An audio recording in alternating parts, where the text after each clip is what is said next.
Hey, hi, hello. Today's a weird one, isn't it? Yesterday, I don't know. I don't feel, other than what I posted, and that took a very long time. Like, I'm not someone who's educated. I'm not someone who has the right words for anything, really, ever. And so I don't really know. I just know that today is heavy, and this is an escape for a lot of people. So if it seems, I don't even know. It almost feels like I should end this video and then come back maybe tomorrow because it's already off to a rough start. But you know, I don't know. Let's just have a nice time and try to remember that one thing I appreciate so much about you guys. I don't know why this is making me emotional. September 11th is heavy, right? September 11th is heavy. And do you know what else is heavy? Is that I feel that as humans, we were never meant to watch someone take their last breath on earth on social media and then scroll and the next video is, you know, a stand-up comedian. I just don't feel that's how our brains are wired. And I feel that a lot of people are heavy, whether that was, no matter what, yesterday was full of tragedy. It wasn't just one thing in particular. It was full of tragedy. And it was heavy. And please don't think I'm ignoring anything or just grazing right past. I feel that I have made the most educated statement that I am able to yesterday. I feel that what I posted last night is that it's all I've got in me, really. It's all I've got in me. I feel heavy. My heart feels heavy, but most of all, I want to thank you guys. I want to thank you guys that a lot of us here have different opinions. And because you got to know me as a person, aside from my views or my beliefs or whatever, you have seen me as a person and not let that divide us. I feel that we have built a really great community here. I do feel like there are there probably a few bad apples in here? Maybe. But overall, I love you guys. And I'm very proud of all of us. And I love that we can treat each other with respect and be kind and understand that this isn't like a left and a right. This isn't a red and a blue. This isn't a gun reform versus this isn't, well, I mean, it is. You know what I mean? It's not that. This is, you know, I don't know how to say the things I'm trying to say. It's just, you know, I said everything I can yesterday. And so today, don't think I'm brushing anything under the rug. I just want to tell you guys, I appreciate you. I'm thankful for you. I get up every day and I look forward to hitting the live button. My heart is so full of gratitude for you guys and this page and our community, and I'm proud. I'm proud of us. I'm proud of us I'm proud of our conversation, and I'm proud of our respect. I don't know. I'm just so thankful. I'm grateful. I'm thankful for all of you, and just thank you. That's really all I have. September 11th is a heavy day. September 11th hits me right in the gut every single year. It's a tough day. I feel like as Americans, we're getting every year. This is what makes me sad, is that every year I feel that we get further and further away from remembering how we felt on September 12th. I feel like September 12th was the strongest we've ever been as Americans, and also the deepest, darkest place we've ever been. So I don't know. I'm not going to say I loved September 12th, but that energy after September 11th was something we are stepping further and further away from every year, and it makes me so sad. I guess that's why September 11th feels heavy to me. I don't know. But I would love to sit here and talk about some things that are happy, and some things I've been keeping secret. Hold on. Christine, add this to our little trick. here's what you do, okay? If you have a capsule and it floats, put the capsule on, well, I put it under my tongue. My friend puts it on top of her tongue. I don't know where Christine puts hers, but for some reason I've always put stuff under my tongue to swallow it. My friend said add a straw.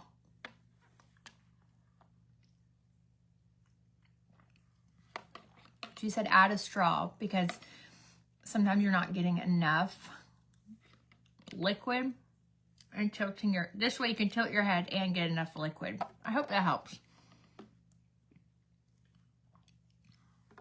And that is much better. I like that. I like the straw trick.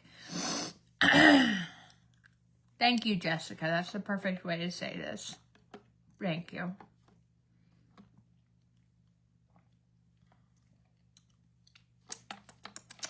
Oh, you put it on top. Okay. I would like to reveal a secret that I have. But first, I would like you guys to share this video.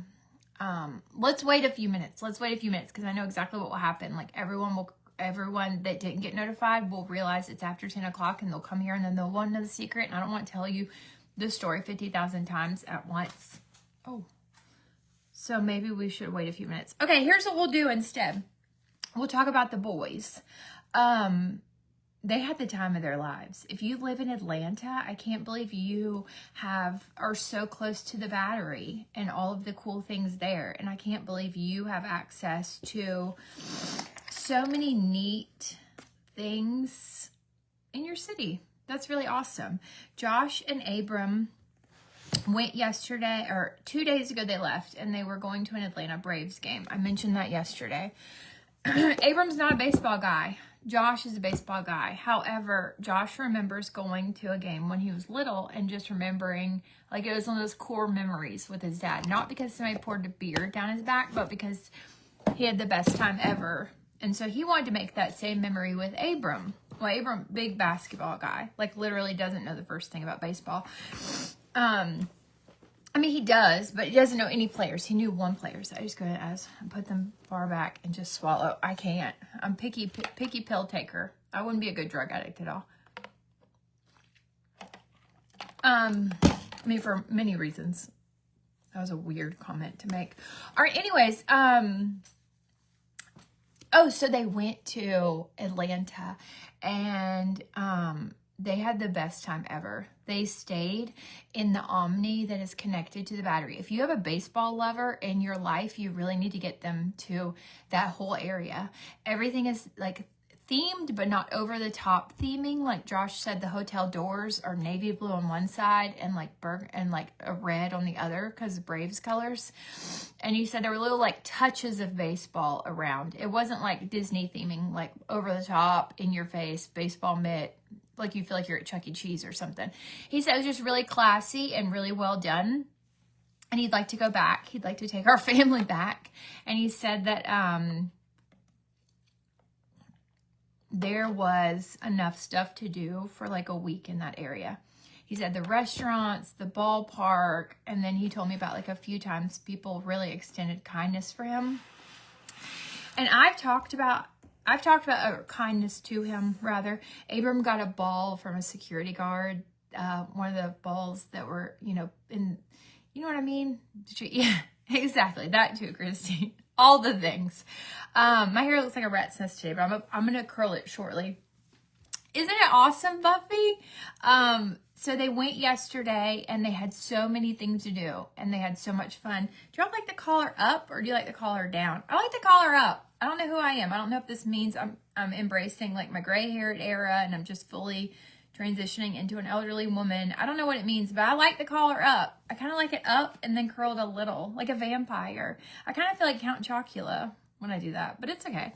So anyways, Josh had so much fun. They made so many great memories. There were so many kids. There were so many kids there. Abram had the time of his life after the game. Everybody kind of met in like this area, but when they kind of like usher you out of the park through one of the entrance or one of the exits, and one of them there's like turf. There's like a turf area out in front of the hotel, and Abram got to play with a whole bunch of kids, and they just threw the ball and like ran and acted like crazy. Josh, like, there were hundreds of little kids. He was like, it was crazy. There were so many little kids. He was like, I couldn't believe it. That's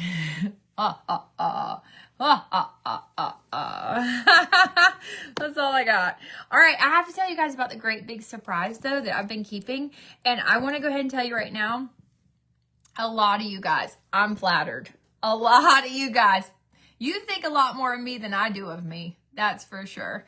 I'm about 45 minutes from the Braves Stadium and Six Flags. Oh, wow. Have you ever been to the little town, St. Helen, Mount Helen, not Mount Helen, that's a volcano, isn't it? Again, go back to that. The very beginning of this video, I said I was not an educated person. Just keep that in your head as you listen to me. Always double check everything I say. Basically, if it's something you want to apply to your life, just do a quick Google search real quick. Make sure I was on the right path. Make sure I was talking straight, because sometimes I get on here and I start talking and like, okay, so a lot of you guys have you think a lot of me. You think a lot of me. I got a lot of messages about brand deals. You thought my surprise was brand deals. You thought my surprise, all these cool things. You thought I was going to like hit 1 million followers, or like, you know, like be invited on a podcast was one of them, and like all these cool things. And I just want to say thank you. And I'm sorry to disappoint you, but this is something that's very exciting for Anna Lee.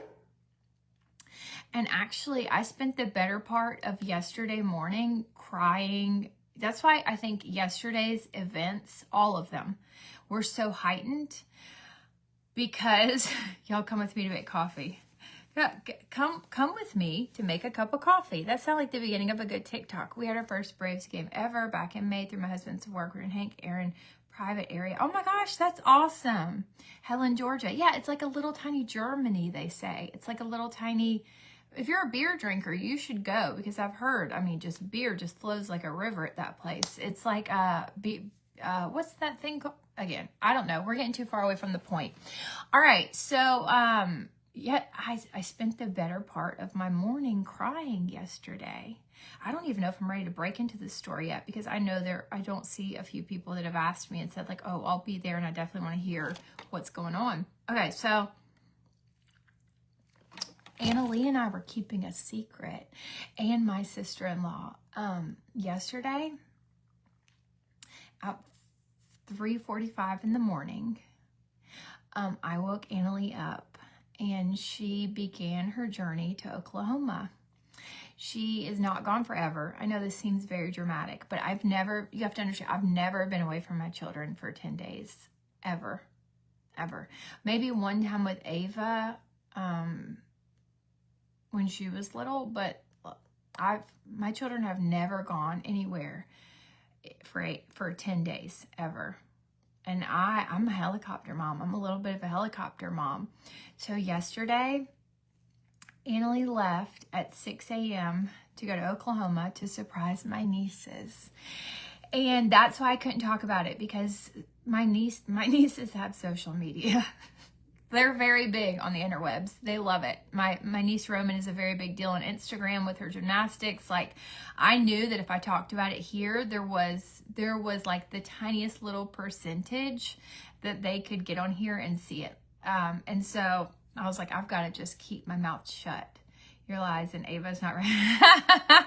Thank you. I lied a lot yesterday, and it was hard. And if you go back, I could barely do it. Now. So anyways, Anna Lee left yesterday. She has a lot more freedom in her schedule this year with school. And so can you hear me? Ava just called me. Can you hear me? I need to put my phone on Do Not Disturb, but the problem with that is I'm just worried that somebody's going to need me, like one of my children's going to need me, and I'm not going to get the information. Oh, I love the Georgia Aquarium. It's awesome. So yesterday, Anna Lee left, and it's a trip we've been planning for a few weeks now. I'm going to take these off now.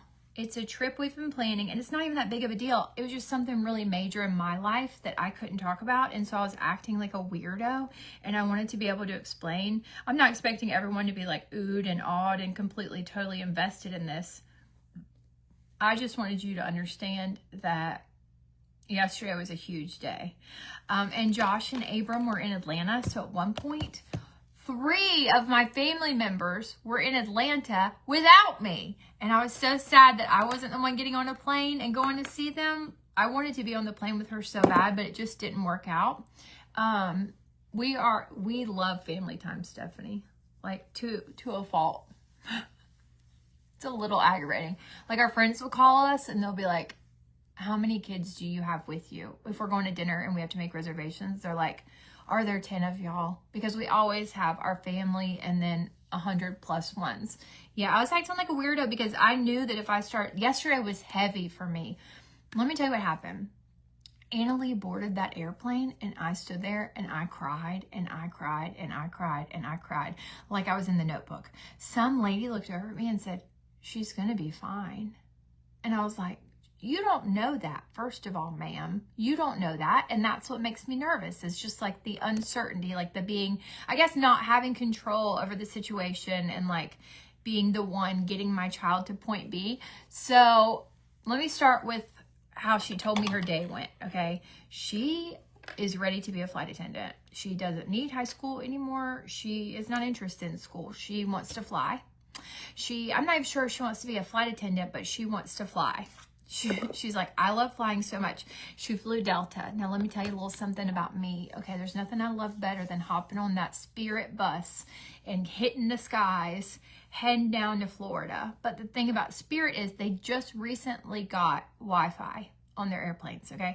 Before that, it was literally like you were in a covered wagon in the sky. They would hand out in-flight entertainment was a Sudoku puzzle, which I always thought was really funny because they made like a little joke about it in their pamphlet. They'd be like, here's your in-flight entertainment, and it was a Sudoku. And in 2020, like 2019, that's a wild thing. that was very bold of them. But now they have Wi-Fi. I'll tell you one thing. So my children have flown, so Annalie has flown Delta one time. Many years ago, we went to Disney, just her and I for the weekend. And we flew Delta and they were awesome. They were so nice. They literally bent over backwards. But like flying with Spirit is like a night and day. It's like going to Walmart versus Target. It's like going to Sam's Club versus Costco. It is definitely like a level of service or 10 higher. So Annalie was like, oh my gosh, everyone is so nice. So I took her yesterday and she flied as an unaccompanied minor. So she had someone with her at all times, which was almost comical. She gets on the airplane and I'm like, are you okay? Are you seated? Did you meet your flight attendant? Do you know her name? Because then I started thinking these terrible things, like stories you hear about like children who get sat next to men on airplanes and like, oh, I was freaking out. No one sat next to her, thankfully, but I wanted to make sure that she felt comfortable enough with her flight attendant that if something felt weird, she'd reach out for help, you know, because I feel like a lot of times I do it even as an adult. Like sometimes I second guess even myself. Like if something weird is happening, I'm like, I don't need help. I'm imagining this or something. You know what I mean? Like I try to talk myself out of a crisis situation. I'm like, this isn't a crisis. You don't need help. Like even to the time I got a flat tire, I was like, oh, what's that sound? Like completely oblivious. Or movies of kids getting lost in the airport. Well, I knew she'd be able to navigate the airport because I just thought about like dumber, like there are adults that are far, far less intelligent than my 14-year-old and they managed to navigate an airport fine. So I knew she'd do good. Like I think about society and honestly, Annalie has the maturity and she just has the I don't know, it's not street smarts because she's not like in a gang or anything. I feel like that makes her sound like she's like, you know, in West Side Story or something. She has the street smarts. I mean, I don't know what other way. She has common sense. She has a ton of common sense, like more than most adults that you meet. And sometimes she'll tell me things and I'm like, the fact that you were able to pick up on that based on context clues is already Very impressive. Like, I don't even care how you reacted to it. That's very impressive. She's very mature. Yeah, that's what the lady said yesterday when she put Annalie on the airplane. So what happens is, as a parent, I got a gate pass. And y'all may know how this works, but I'm just going to dumb it on down for us. I got a gate pass at the airport, which means I could walk Annalie all the way to her gate, like the olden days. Remember, I used to walk people. I remember one time walking through if you watch Home Alone, they don't go through security, which is something I've pointed out to my children. Home Alone 2 is like my favorite movie ever. Give this to Kevin. Give this to Kevin. It's my favorite. One thing about me, Home Alone 2 is one of my top, probably 3 favorite movies ever. So if you watch it, it's so thorough. Like, the way it was filmed, everything about it is so good. Like, the way they make sure to show unplugging the alarm clock, plugging in the machine to charge, like everything. They cover every single base. The tickets falling on the ground. Like, the attention to detail is incredible, which is one thing I love about it. Because I hate it when a movie doesn't show something and then you're like, wait, how'd that happen? You have to fill in your own blanks. Anyways, we'll talk about the masterpiece that is Home Alone 2 another time. But if you notice, nobody goes through security. And it's weird to think about a world pre-9/11 where we didn't go through security. We didn't have all of these. It's just weird. It's weird to think about. So yesterday when we checked in, they would not let us, this pissed me off a little bit. They would not let us use my pre-check. So we had to wait in the peasant line. Annalie was like, dang, you know what's funny? I was like, what? She was like, you know that sound that we use all the time at Disney when we're skipping the line? It says, hide your money, y'all. There's poor people around. Like, it's a joke. We always say it whenever we're doing something that's like fancy in our minds. Annalie was like, we're the poor people. We just had a good chuckle at it because she's like, dang. This doesn't apply in that situation. I was like, no, it doesn't. So anyways, we wait in the line, and she's waiting in line. She's like, what if, I don't know. I debated on even sharing this. I'll share this very vaguely, but her conversation, she was so nervous. She was nervous, but like excited nervous. So we're waiting in line, and she's like, what if there's something in my bag? I was like, what would be in your bag? And she's like, I don't know. I don't have anything bad, but like, what if somebody stuck something in my bag? Like, she did what we all do. Like, I don't know. Walking out of a store past the security devices, like, I'm like, is there a flat screen TV in my pocket? I don't know. You know, I get nervous. I don't know why. But we're waiting in line, and she's like, I don't know, Mom. I don't know. And she was just talking and talking and talking about it. And I was like, shut up. There's certain things you can't say here. Shut up. Like, I finally had to look at her. She's like, sorry, I'm just excited. And I was like, clearly. So we go, I got a ticket to go all the way to the gate with her, and we sat there, and it really made me feel better because there's one friend I went to high school with that was on the flight. And I know people thought I was nuts. I know. This is the big news. Yeah, I know. It's a little, for some of you, it may seem anticlimactic, but it's been a big, huge deal in my life. So we got all the way to the gate, and one of my friends from high school was in line, and it was so good to see her because I haven't seen her in such a long time. And she still looks exactly the same. And so I talked to her for a minute, and it just gave me comfort knowing that I knew someone that was with her. And I'm not joking. I stalked the flight app like a psychopath yesterday. I did not come back home, even though I only had, oh dear Jesus. Seriously? Read the room. All right. So anyways, there is, hold on.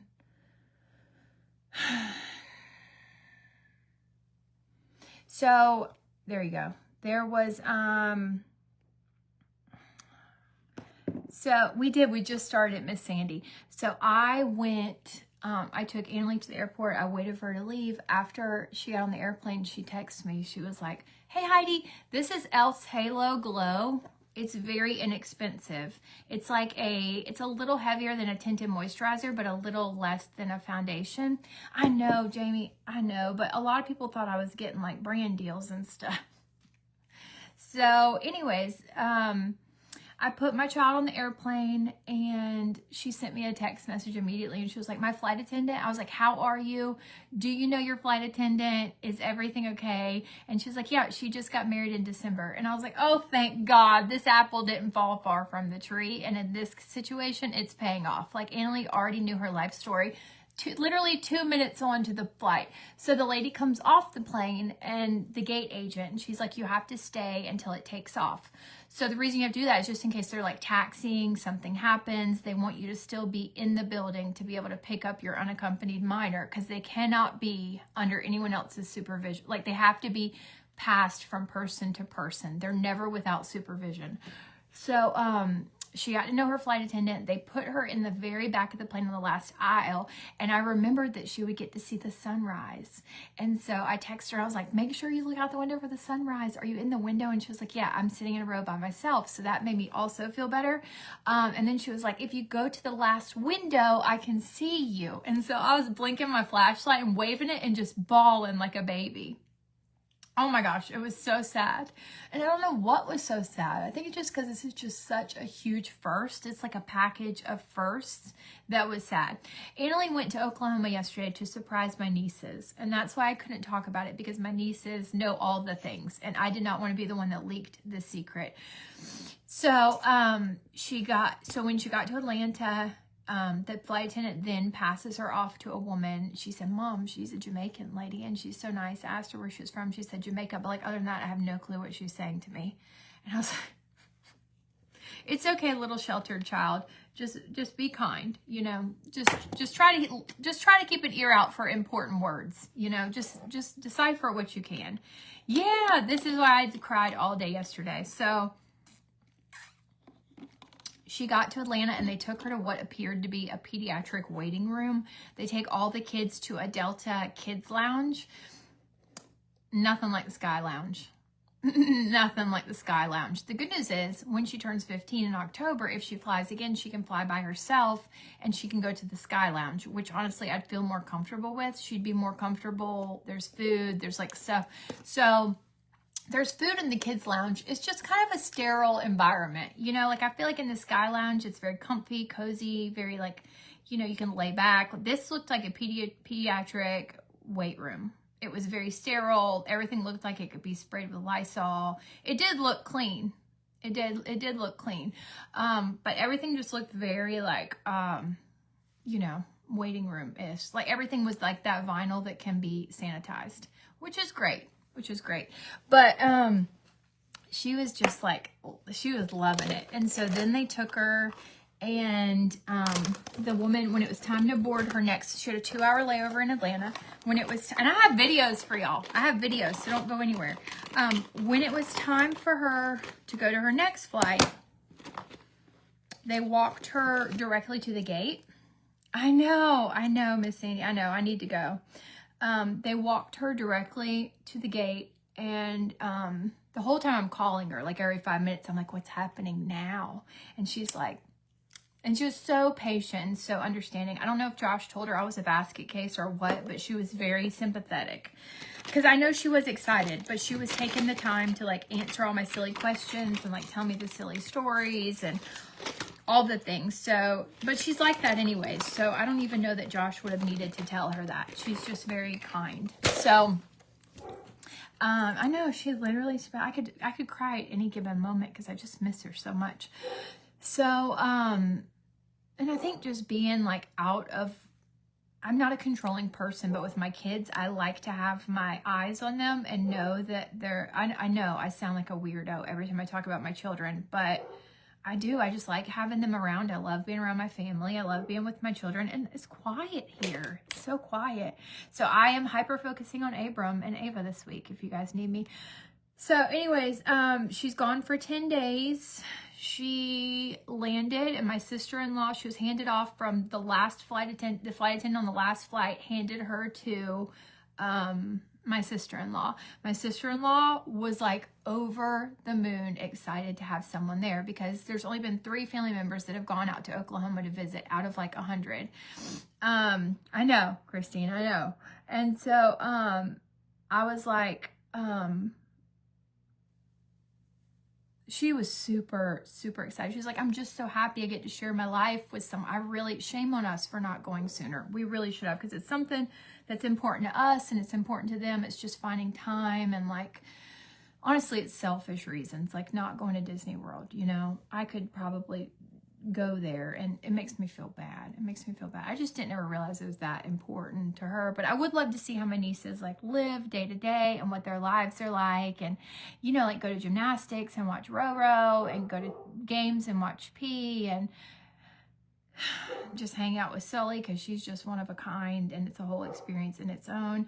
And so yesterday she got there, and my niece is homeschooled. She is a competitive, I think, listen, my sister-in-law gets real mad when I say this, because she says I'm putting high expectations on this. I think Roman's going to be in the Olympics one day. It's part of that thing where I always tell y'all, I believe everyone has a talent. It's just whether you stumble upon your talent or not is the thing. This is Josh's sister, yeah, the Barbie.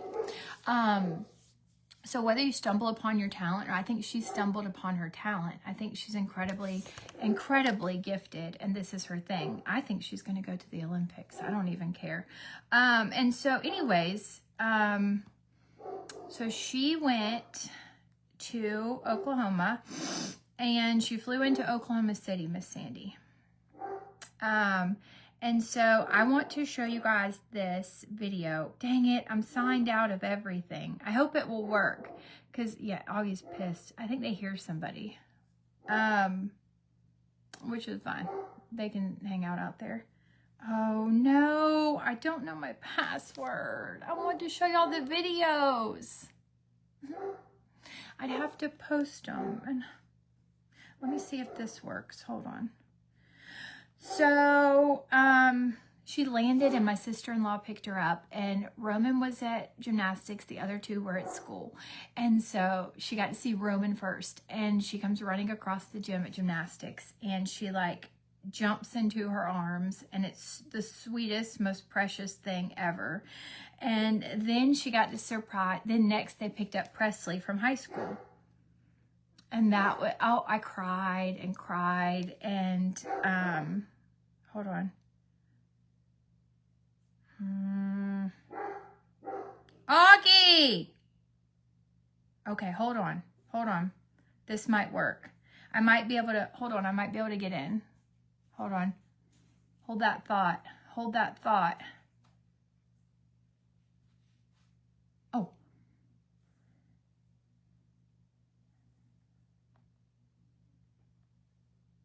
Okay.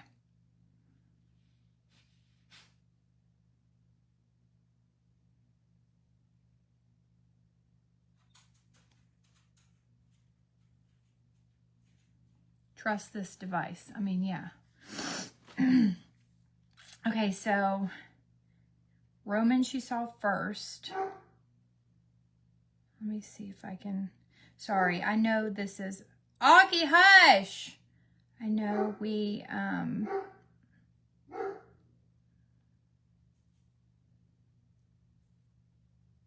so they went directly to Roman's gymnastics practice. And this is a little...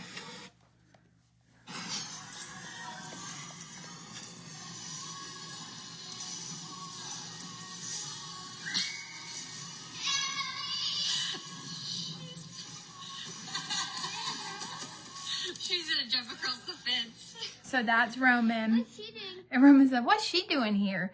And then this is the sweetest. So Annalie and Presley are 15 days apart, and they've always been very, very close. They kind of grew up as sisters for the first year of their life. So this is Abby picking her up from school. Hi, baby. How was your day? Good? Good. How's your fun staying with us? Hey. What in the heck are you doing here? Oh my god! What the heck? Oh my gosh! What the heck? Oh my gosh! What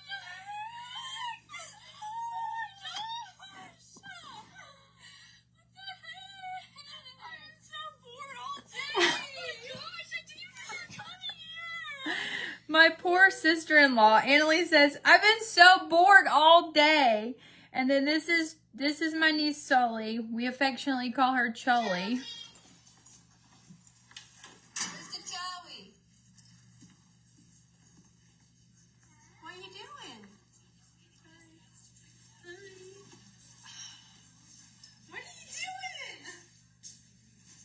Hey, Joey. I'm Blue here. No, I surprised you. Isn't that the sweetest? It was just so sweet. It was so sweet. I'm so glad she has the opportunity to do that. It was so sweet. I know, me too. I just cried and cried and cried all day yesterday, basically, because my sister-in-law like staggered those videos, and I'd get one, I'd cry for like an hour, and then I'd get the next one, and that makes me happy that she went. And I have FOMO. I have such FOMO because I want to be there. But so we sent Annalie on her own yesterday, and I've talked to her, and my niece called me. I called Annalie, and my niece was like, Aunt Liz, I'm supposed to come there. And I was like,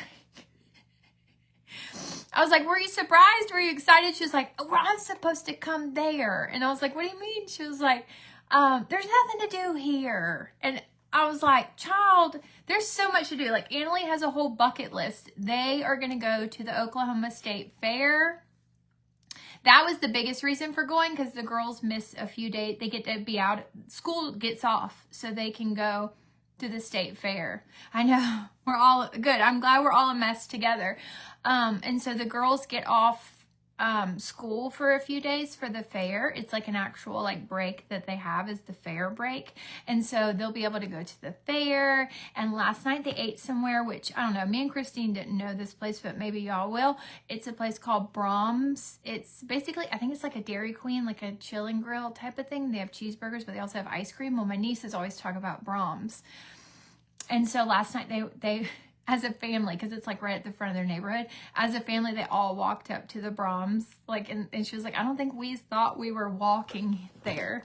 And it was so funny. I was like, she'll be all right. She'll be okay. But, I was like reassuring my sister-in-law. I was like, you know, because I know how hard it is to entertain like a child that's not yours.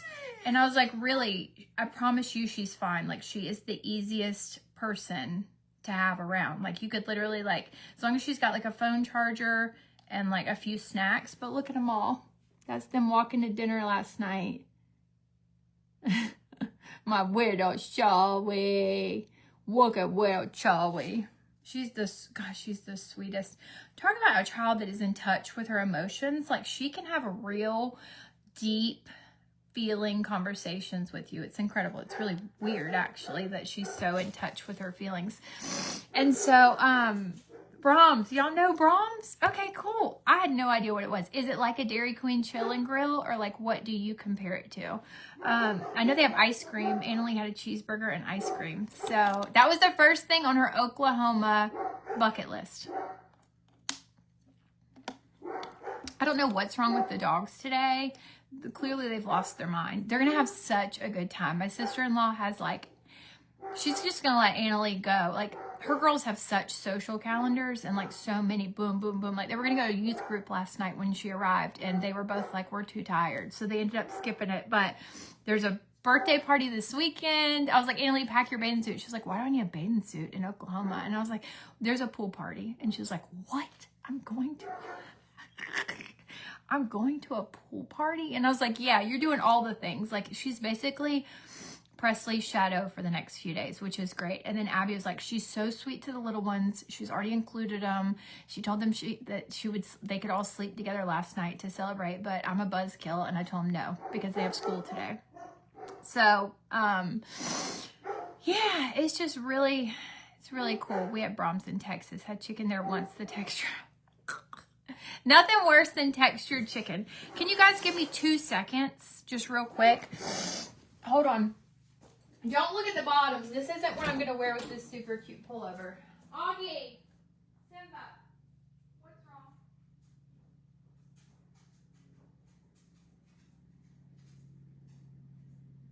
Nobody's here.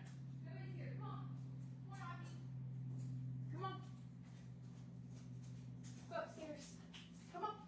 Okay, then go in this bedroom. Go in here with them.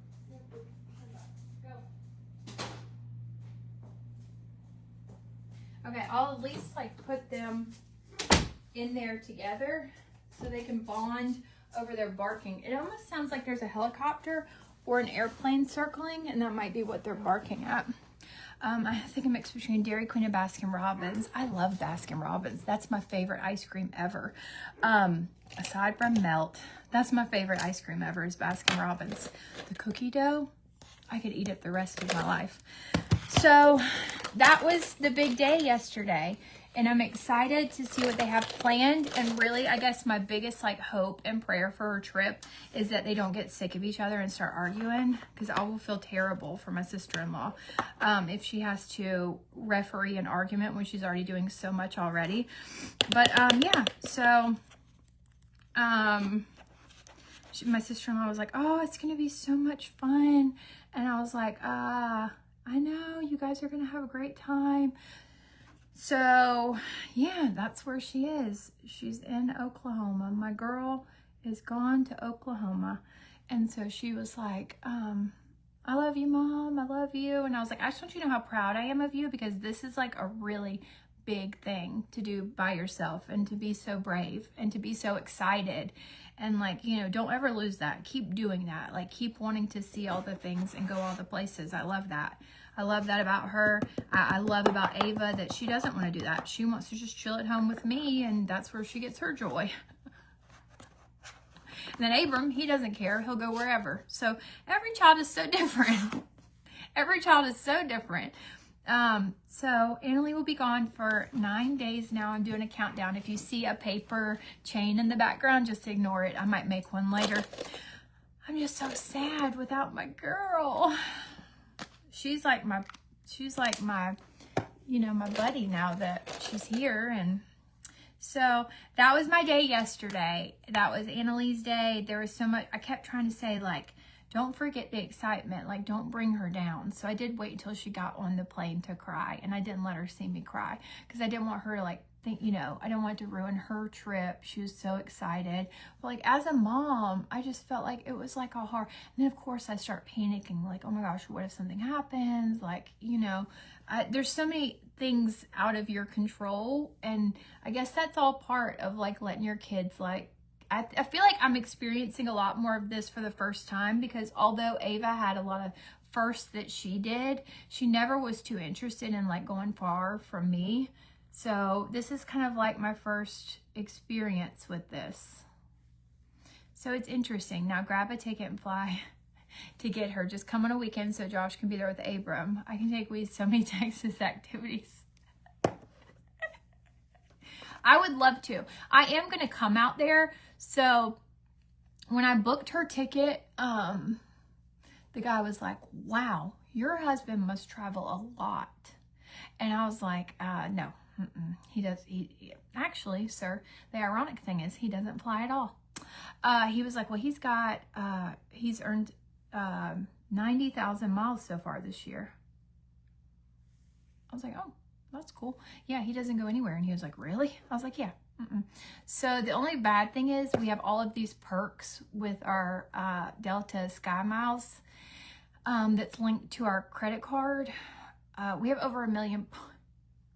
I'm a little embarrassed and ashamed to say it, but we have over 1 million points. And so the guy was like, well, Joshua is the primary. No, first he started telling me, did you know I knew nothing about this. I knew nothing about any of this. So when I called to book this ticket, I'm learning all of these things for the first time ever. It's as if I'm a monkey who somebody's trying to teach math to. I'm like, wait, what? And he's like, yeah, you have, you know, you're a platinum medallion member. Which apparently is a very big deal in the Delta world. And I was like, oh, really? He's like, yeah. So you get upgrades on this and you get free tickets for this. And he's like telling me all the things. And I'm like, oh my gosh, this is so awesome. So then I looked at Josh and I was like, hey, we get free companion tickets anywhere in North America. I was like, so it's like a buy one, get one free. And I was like, should I just go to Oklahoma with her? And he was like, I don't know. And so I was like, hey, can we do the companion thing? And the guy was like, no, unfortunately, it's only Joshua's companion. So Joshua has to be flying because he's the primary.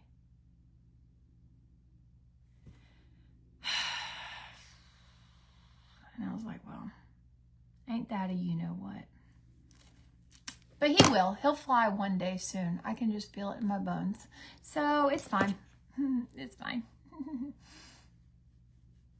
And so anyways, we, yeah. So that's what we've been up to the past few weeks. That's why certain things I've been super secretive about. Like I've been keeping a lot of secrets. And I knew that like if I got on a roll, I could leak a secret. So that's why I've been really stretching for things to keep my mind busy to talk about. I know, the worst. I was like, seriously, sir? So that was really exciting day yesterday. I went to Char's house yesterday morning and tracked Annalie's flight. And we watched. I didn't go back to bed yesterday. That's another thing. Because I didn't want y'all to be like, why are you at Char's house at 6 in the morning? But I went back to Char's house yesterday and we watched Leanne Morgan together. And it was so funny. It was just what my heart needed, was to laugh. Because we were watching the news. Like, Char is a news watcher. And I feel like the news is just so depressing. Like, ignorance is bliss. And I am fine fasting from the news. Just send me a few pop culture updates. Other than that, I don't really want to know anything. So I went to Char's house and she was watching news. I was like, can I change this? And she was like, yeah. I just keep it on this. You know, it just stays on this. I guess just like feeling down and out over there.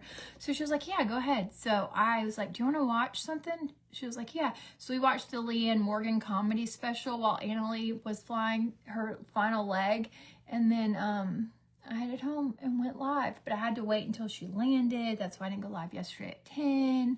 I had to wait until she landed, like check on her, make sure she got there okay. She landed 10:30 Oklahoma time, which if y'all could have seen us trying to figure out if she was landing at 10:30 our time or 10:30 their time, that was a whole other math equation. I'm like trying to figure out miles and hours and flights. How many miles an hour does the airplane fly? 492, in case you're wondering. Like, 30,000 feet in the air. It was like a whole physics problem that I didn't even need to do. I could have just Googled it, but I was like trying to work out the miles. I'm like, okay, she's going to be on that plane an hour or 2 hours. It was a lot. My brain's worn out. It's worn slap out from that math. She is so freaking funny. And then Abby hopped on here. And then Abby was on the... Yeah, she had just gotten her, and Abby got on here and was saying things, and I was like, I gotta quit entertaining her before I end up leaking the information, because we were so close. We were so close. And Presley truly had no idea. So I think this is we've done a lot of surprises. Remember when I told him Aunt Betty was coming to visit, and she was wearing diapers, and we were pretty much running a hospice? That's not what we were doing, but that was the story I told my kids. And Char was so worried. She was like, what if Aunt Betty hears about this? I was like, hopefully Aunt Betty can take a joke, because we've taken her namesake and we have made a whole adventure out of it. So I was like, yeah, Aunt Betty's coming and she wears diapers. Aunt Betty's coming and we got to pick her up in a wheelchair. That's why I have to go back and get her.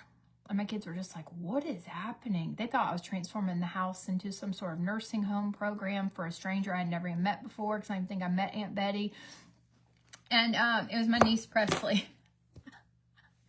So I think, but last time Annalie busted us, I think. And this time it was a secret. Yeah, it stayed a secret the whole time. None of them knew anything.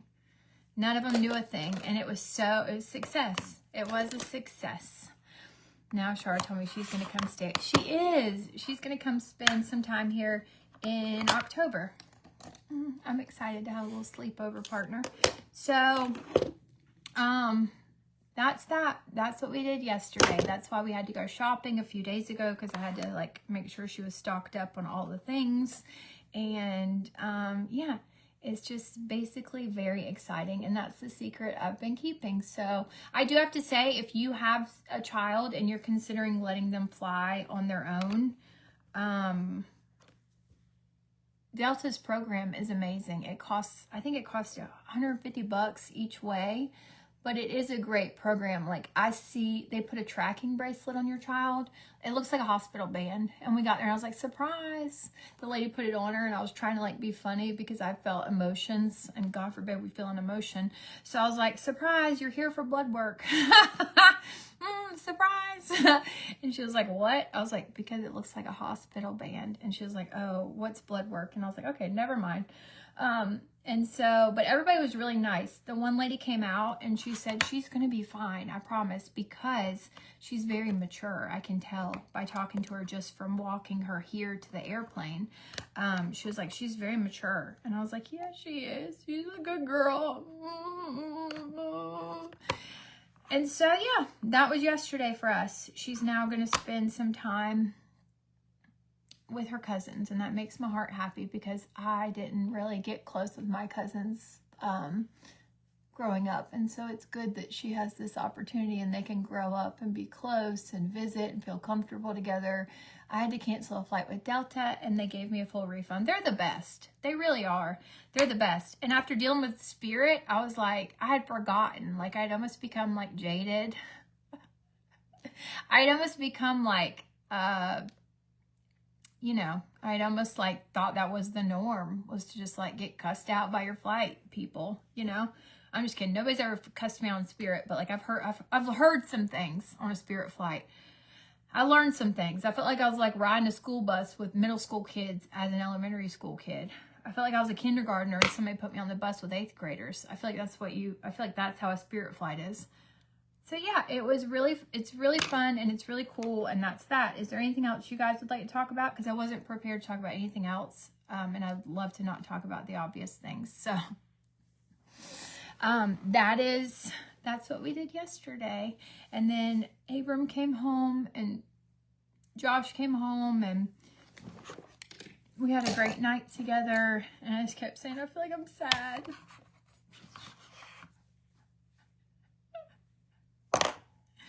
I feel like I'm sad.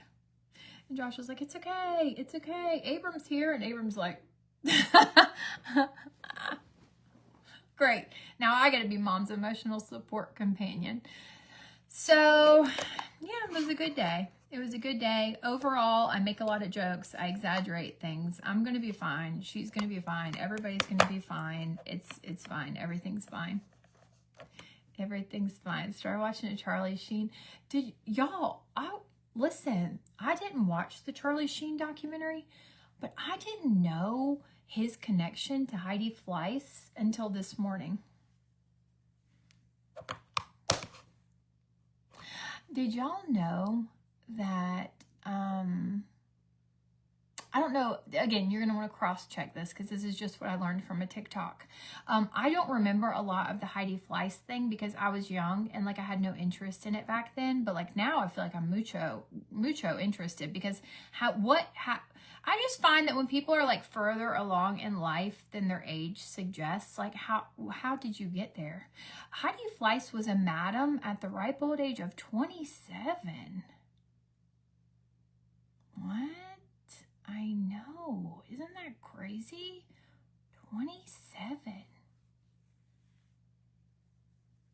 So Heidi Fleiss was a madam to the stars, okay? And the reason, this is a wild story. So apparently, I don't even know if y'all want to talk about this, but here we are. Okay, so Heidi Fleiss was a madam, Hollywood madam. She would like supply women to Hollywood men, okay? And apparently, I don't even know what year this was. Apparently, I mean, it must have been a long time ago. What's his name? Charlie Sheen was no stranger, and this is shocking. He was no stranger to hookers. He got a hooker at 15. That was his first overall experience. He paid for it with his dad's credit card. I don't know how old he is, but I just remember going to department stores as a child, and when people would pay with credit cards, they would literally like put the card down, put the paper over it, do like that.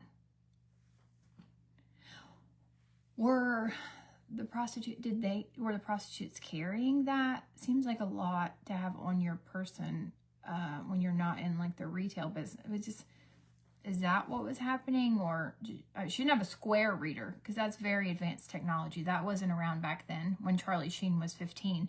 So I just kind of wonder how that went down. Well, anyways, then Charlie Sheen, he never carries cash, I guess, because then his other experience, he was in a Vegas nightclub and he saw Heidi Fleiss and the girls, and he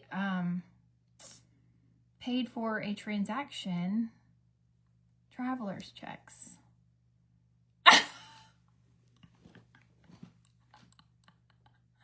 Never carries cash. Guy has never heard of an ATM in his life.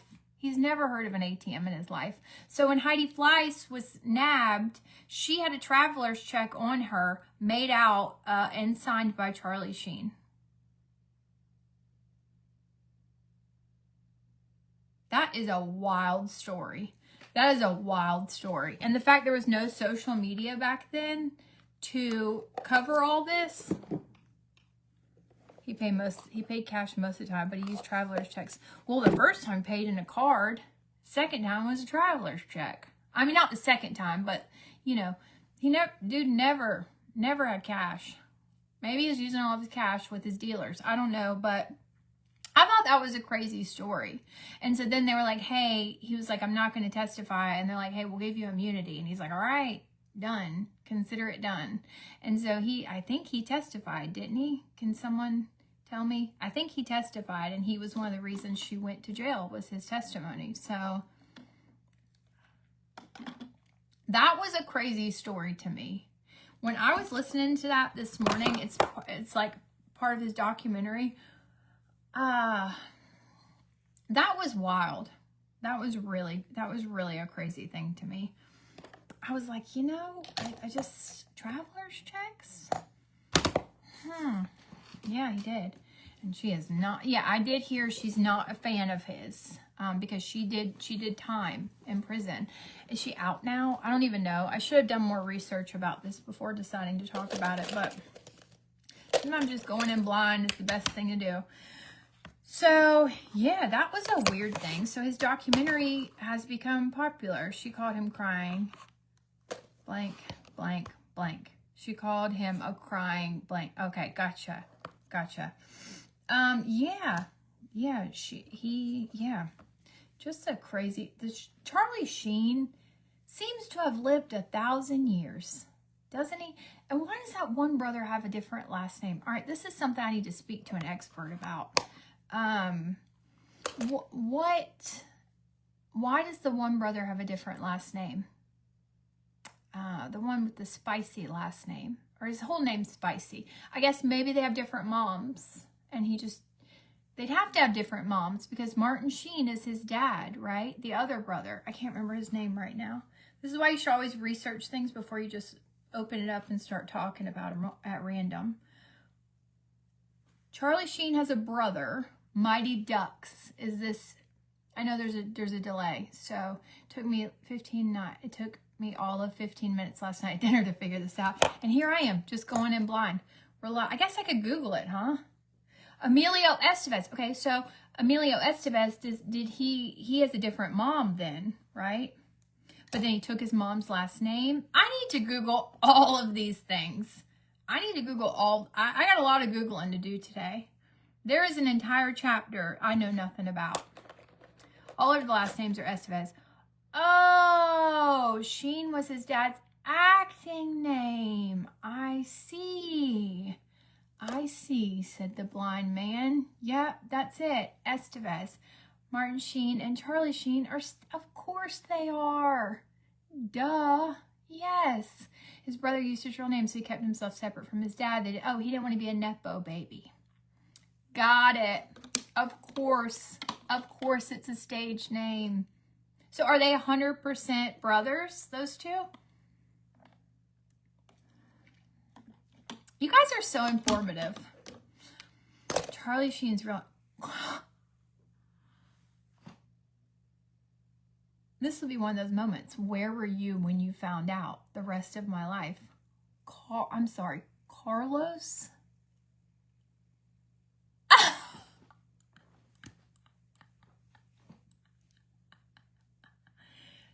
Doesn't look like a Carlos to me. Not even a little bit. Doesn't look like a Carlos. A bunch of them were all in one movie. All the brothers and Mark at the same time. Imagine you're just hearing all of this for the first time ever. Dang. I feel like there's a lot of like 80s and 90s crazy Hollywood stuff that I could learn. There's probably a lot of 2025 stuff I could learn. That would be good. Oh, Martin. Oh, because Martin Sheen's real last name is Estevez. Emilio kept the real name. Martin Sheen chose Sheen because his stage name because of Fulton J. Sheen. Look at this. Look at us. The movie is Cadence, I think. Talk about siblings being different. This is why everyone needs a village. Imagine going your whole life and not knowing all these things. Where would I be? Where would I be without y'all? So that's crazy. That's crazy. First time, I would have never. It doesn't look like a Carlos to me. What's Martin's real first name? Smarty Pants. Y'all know that? What's his real first name? Because I'm not even prepared to find it. Hey, Tam! We're just here talking about the Estevez family. And I'm blown away. So was Emilio Estevez married to was Emilio Estevez married to Paula Abdul, or have I gotten way off here? Because there's a chance I'm way far off with all this. Honestly, there's more of a chance I'm far off with it than there is that I'm hitting the nail on the head. There's probably a bigger chance I'm completely wrong.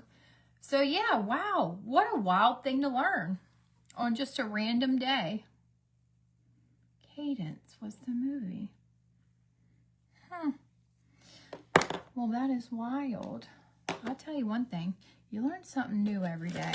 I can't wait to share that with Josh. He's not going to care, not even the littlest bit. Paula D. That's how far disconnected I am. Wasn't Emilio Estevez married to Paula Dean? It's over. Wave the flag. It's over. It's over. Josh is back. Abram's back. Everyone's speaking. Annalie is in Oklahoma. I mean, you've missed a lot, Tam. You've missed a lot. The boys are back in town. The girls are out of town. The girl is out of town. And you see, yesterday I was like, go wake Annalie up.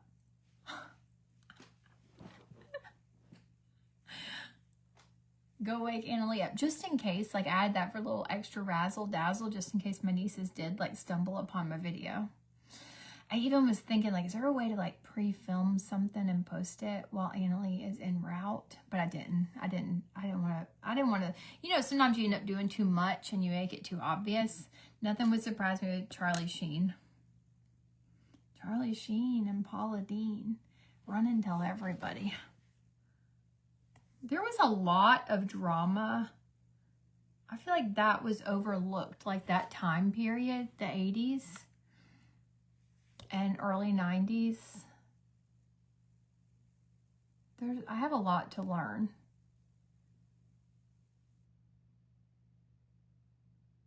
Worst decade ever of music is the 80s. What do you guys think the worst decade ever of music? I mean, other than right now, because I'm old and now I don't know any of the songs, but like other than right now, what's the worst decade for music? 80s. I'll fight you on that.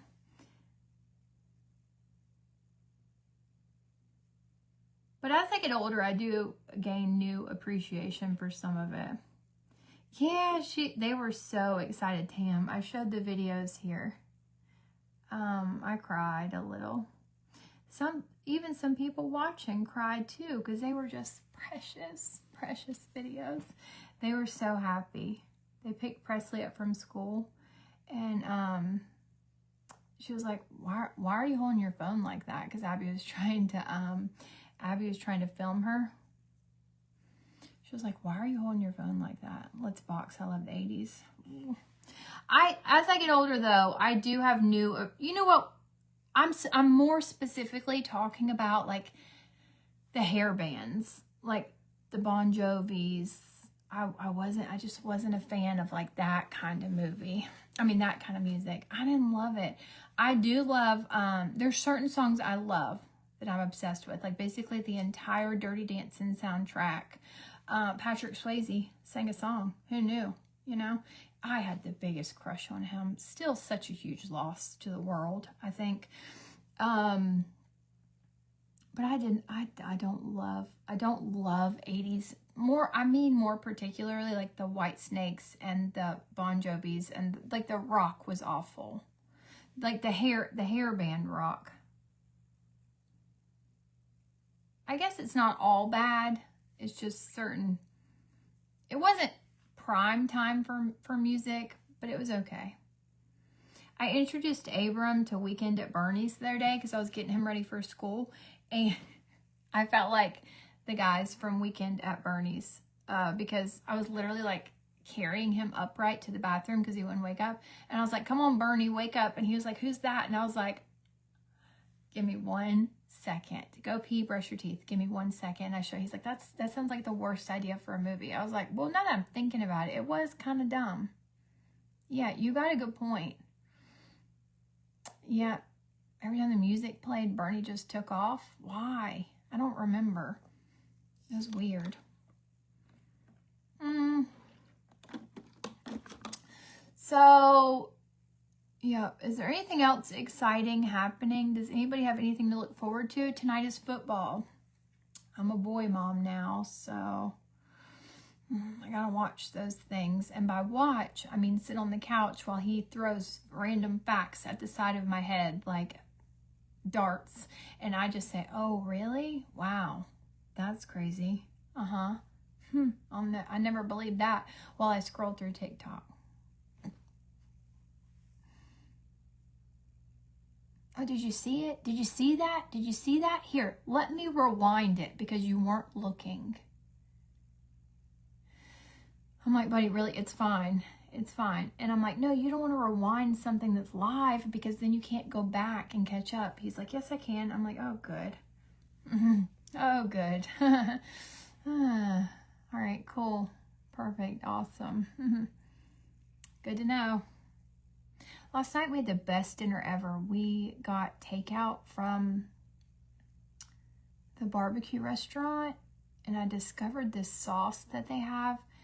I'm willing to fight people on this. Vinegar does not count as a barbecue sauce.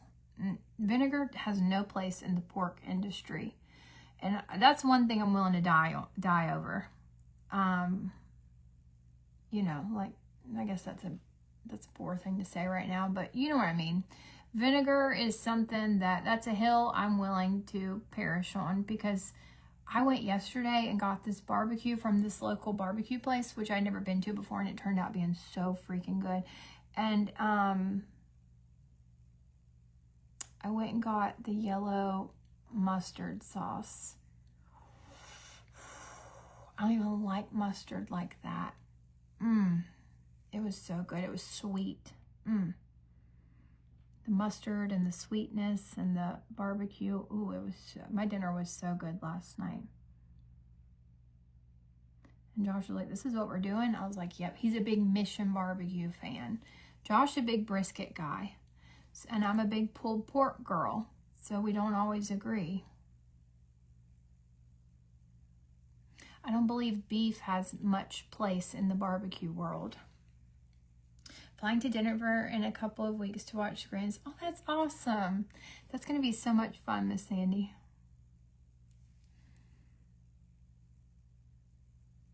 Oh, okay, so I think we talked about this yesterday. She is the best. Vinegar belongs in cleaning solutions. That's right. I think we talked about this yesterday. Wait, what was I going to say? I just had something to say and I don't remember what it was. Okay, so I've done this eyebrow. This eyebrow's too big. Let's just take a little layer off the top. I do have an update on the girl who thinks her brain is being microwaved. If you guys want to hear that, I'm not going to give you too much of a backstory. There's a girl, she is a former wife of one of the Mormon housewives guys, Sam and Camille. Well, Sam's ex-wife, Brittany, who I always believed to be like a normal person like us. Like I thought she'd get along good here. She has very strong opinions and would like everyone. That's one thing I do think. She's very like her opinions are the opinions. Like that's it. There should be no, they're facts. Her opinions are facts. And that's it. And that's the only way. I do think she has like a little bit of like aggressive, but this is just me being judgy. She does have a lot of opinions. Well, the other day, she posted this reel on Instagram that her brain was being, Christine would like, she thinks she is bat crazy. Yes, exactly, patience. And so, so she thinks her brain is being microwaved by the government because she knows too much.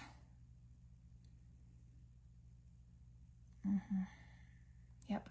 And she filmed the experience and made it into a reel in order to expose the fact that she was being targeted by electro something frequency. She said it felt like her brain was in a microwave and they were doing it to her. And for a minute I was like, oh dear.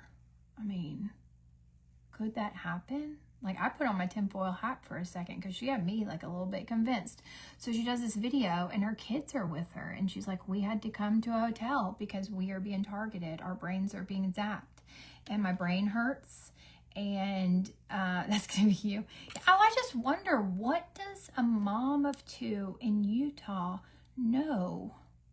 If they're handing out government secrets, I mean, first of all, don't tell me one. It would be all over the internet in about 5 minutes. But if we're handing out government secrets, why her? So she posted today she's no longer going to be speaking out about Israel. So it's something about Israel. And then she said she's no longer going to be speaking out about a few other things. She also said she's taking time for her brain to heal. She thinks, so she's taken time for her brain to heal. She has given her children through 5G, which is crazy because some of these things feel like extremist. It just sort of like, typically these feel like the opinions that an extremist would have, either far left or far right, like an extremist. And I always kind of considered her like just like a normal gal. She's not like politically affiliated in any way. She's a nurse practitioner. Oh, that's another thing. Yeah, exactly, Mary Ray. Just thinking too hard will do it to you. So I think that she said today that she has given her children to their father for their safety because their father's not being targeted. He doesn't know the secrets that she knows. And she has taken her medical initials out of her Instagram name and bio because she's going to be taking some time away from her career to heal her brain.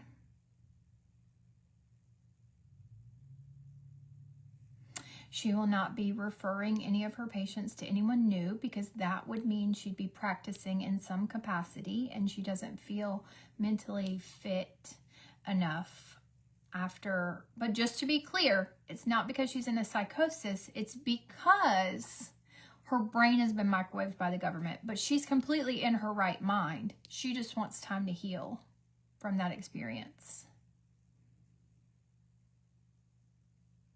Yeah.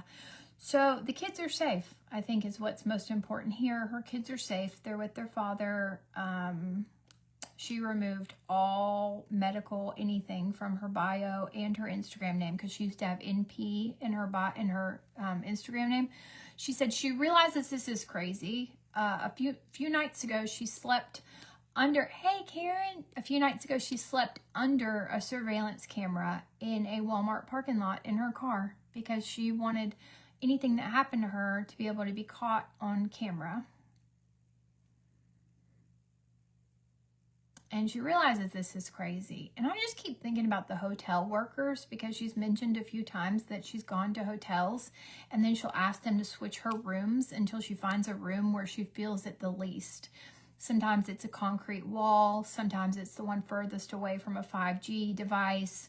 different things. She also said in her recent Instagram story, you got to go see these Instagram stories. I'm telling you, y'all are going to die. I'm not making any of this up. It's literally like a 10 slide full of words. She typed it out. It's not her talking, which is nice. I do appreciate that. Sometimes when people give our brains a break or give their faces a break and they just give us words typed, I do appreciate that. Like, let me just skim this. Too long, didn't read. I want to be able to like skim it. I can't do that if you're talking in a video.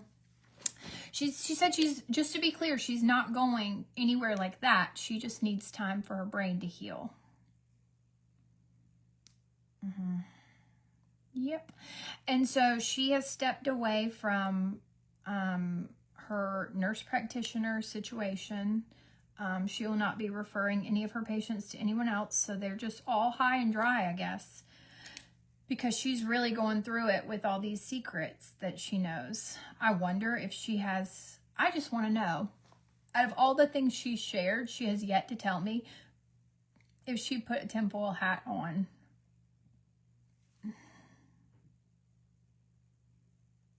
And you would really hear these, or at least I would. I heard these things and I thought, this is something that would come from someone who had shown signs of any of this behavior before. In any of it. And she didn't. She just, it would be like me literally getting on here one day and be like, this is it, guys. They're microwaving my brain because I know too many secrets. Like, imagine me. I feel like we're along the same playing field. Like, she's a mom, I'm a mom, she had a normal job, I have a weird job with a normal life, and like, she was like, this is it, guys, this is it, the government's microwaving my brain. And I was like, all right, well, I didn't see that coming, but okay. So she has stepped away from the medical field to heal her brain. Whatever that means to you is whatever that means to you. You know, I just, the kids are okay is what's important.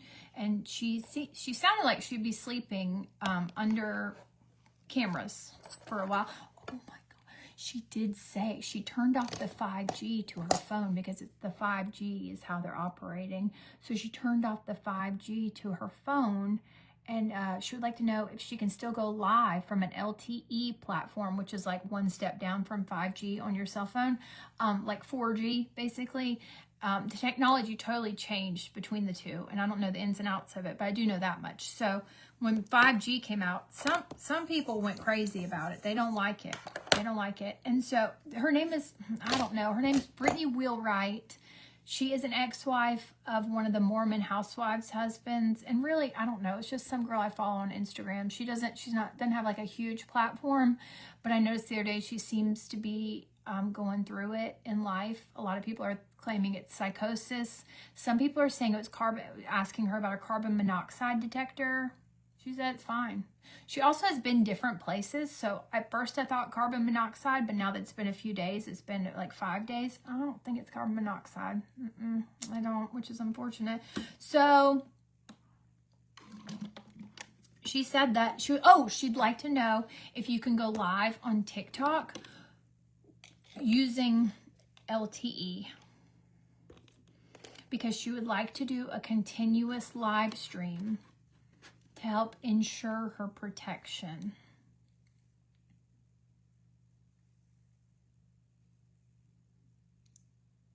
Yep. And so, you know what I'm going to do? I'm going to find her on TikTok. It doesn't seem that she's getting help. It doesn't seem that she believes this is a problem other than just a government problem, because she knows too much. And she's like, I'm no longer going to be talking about Israel. I'll no longer be talking about this. And I was like, were you really talking about it before? Like, I never noticed. I always thought it was just like a mom page. I like to see where she was traveling and her thoughts on like GLP-1s. And I liked her narrative during the Housewives drama that came out, during the Taylor Frankie Paul stuff. I liked her narrative on all that. Like, I liked hearing that point of view. So I don't know what's happening. I don't know. Hope she's okay. Look, I've been doing this lately. Eyeshadow, boom. Pinch that contour brush, rub it around. I saw a girl do this on TikTok. I said, I like her eyeshadow. She's like, oh, a lot of you guys have been asking for an eyeshadow tutorial.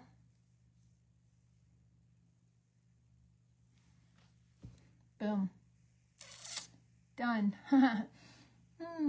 Isn't that something? And then you can, like, for a little razzle dazzle, you could put like a little sparkle down here or something. That would be cute. I'm wearing leggings today. It's my first, well, no, it's like my third day back in leggings in the fall. So it's a big day. It's a big day. That's really all I've got planned. It's Thursday. We don't have much going on. There's not much going on. Is there something going on this weekend? I may go to dinner. I don't know. I have a few options for this weekend. I just want to sit in the house. I watched this video the other day, and this girl was like, you don't have to do the things. And I was like, even though I know that, it's nice to hear somebody else remind you of that. So she was like, hey, you don't have to do the things. It's okay to give an immediate no if you don't want to do the things.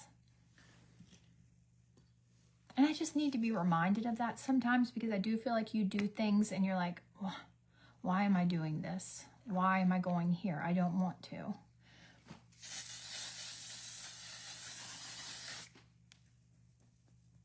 It's okay to not want to do things. And she said, do you know what you say when you don't want to do things? You say no. And just hearing it so simply, I was like, you know what? You're right. You are right, ma'am. And so I think I might do that. I think I might just tell people no, because I don't want to. She said, it's fine. That's a reason. That is a reason to not do something, is to tell people. I know, very sad news. Yesterday was just a heavy day, Kathy. Yesterday was a very heavy day. She's like, you don't have to explain anything to anybody. You can just say no.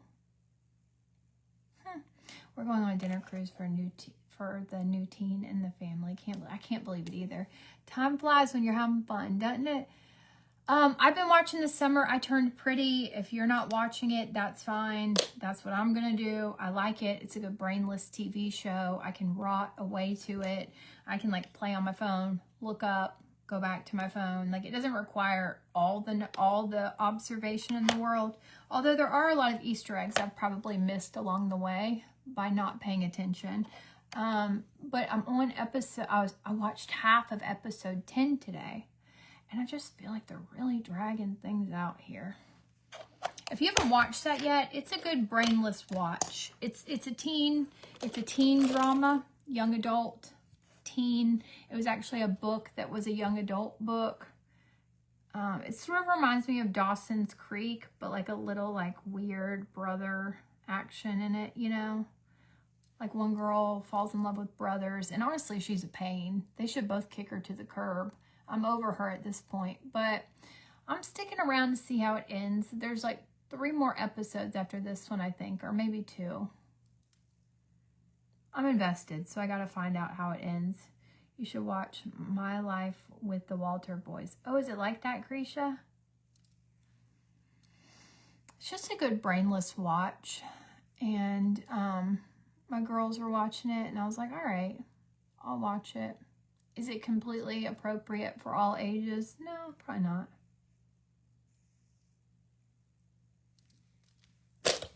I posted this pullover today. Let me show. Okay, just imagine I have it on with super cute leggings and some tennis shoes, okay?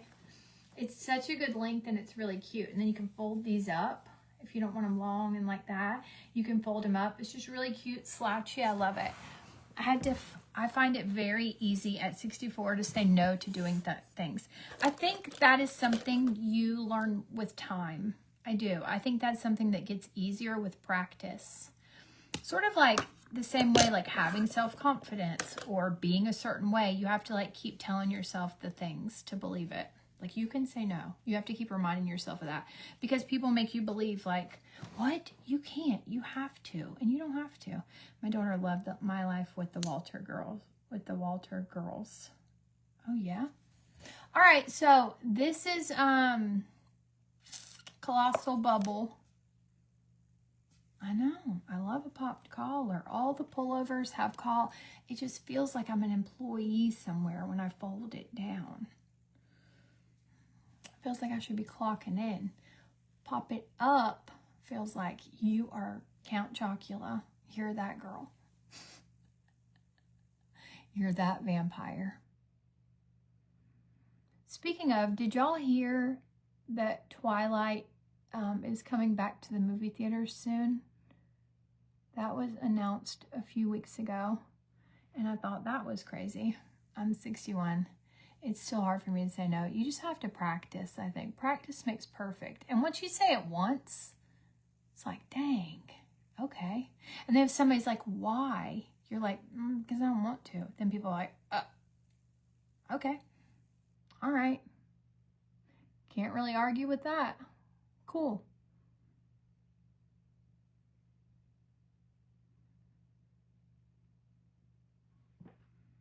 I mean, you're the head of the... That's right. That's me. Of learning and excellence. I like it. Best advice a therapist ever gave me was that I could say no. Anyone's reaction to that is their problem. That's exactly what she said. I wish I could find the video. I'd repost it. But that's exactly what she said. She was like, then what happens after that is none of your business. And I was like, I like this none of your business thing. It completely goes against everything I believe. I believe everything is literally my business. So it's nice to let a little something be someone else's business every now and again. I'm learning slowly. Anyways, this is the Colossal Bubble Mascara that I love. I used a little bit of the setting spray that I'm convinced is hairspray. Let me think. Do I have any more good stories? I've always catered to everyone, so when I started saying no, everyone didn't know what was wrong with me. Have you talked to Krisha today? I think her brain's in a microwave. I think it's the government.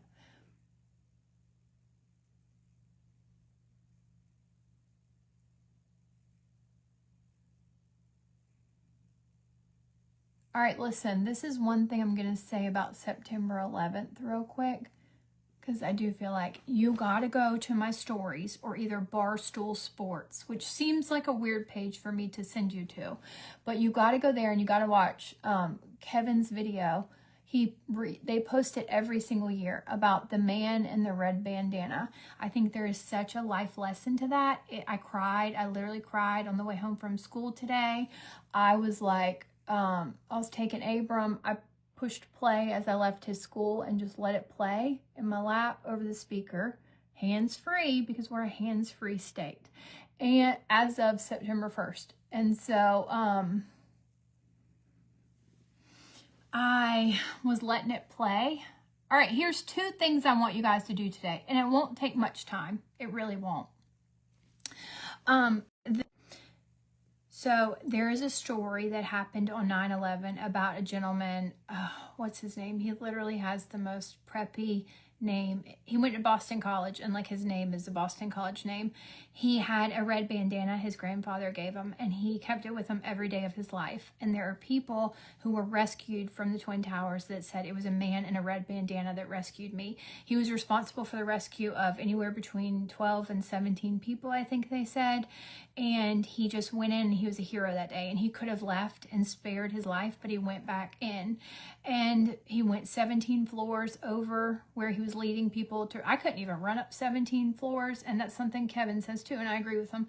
I couldn't even make it up 17 flights, much less into the face of danger. He was a true hero, and something that can be celebrated on this day. If you're finding a hard time being happy today, that's a story that really brought my heart. It was a sad story, but it brought my heart a lot of joy to know that because of someone being so brave in the middle of a crisis, he said, if you can stand up, stand up.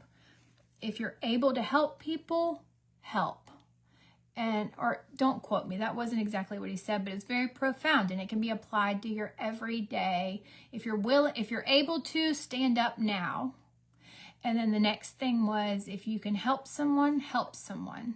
And he was talking about that Wells Crowder, that's it. He was talking about in that moment, but then Kevin talks about how that can be applied to your everyday life. And his parents didn't know the story until months later. They ended up finding Months later, they read a story in the newspaper. Remember those? Wild times, huh? They read a story in the newspaper about being saved by a man in a red bandana, and they knew that was their baby. Oh my God, it makes me so emotional.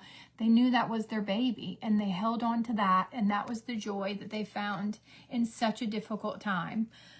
His body was fully recovered in 2002, which is great. So many people didn't have that luxury.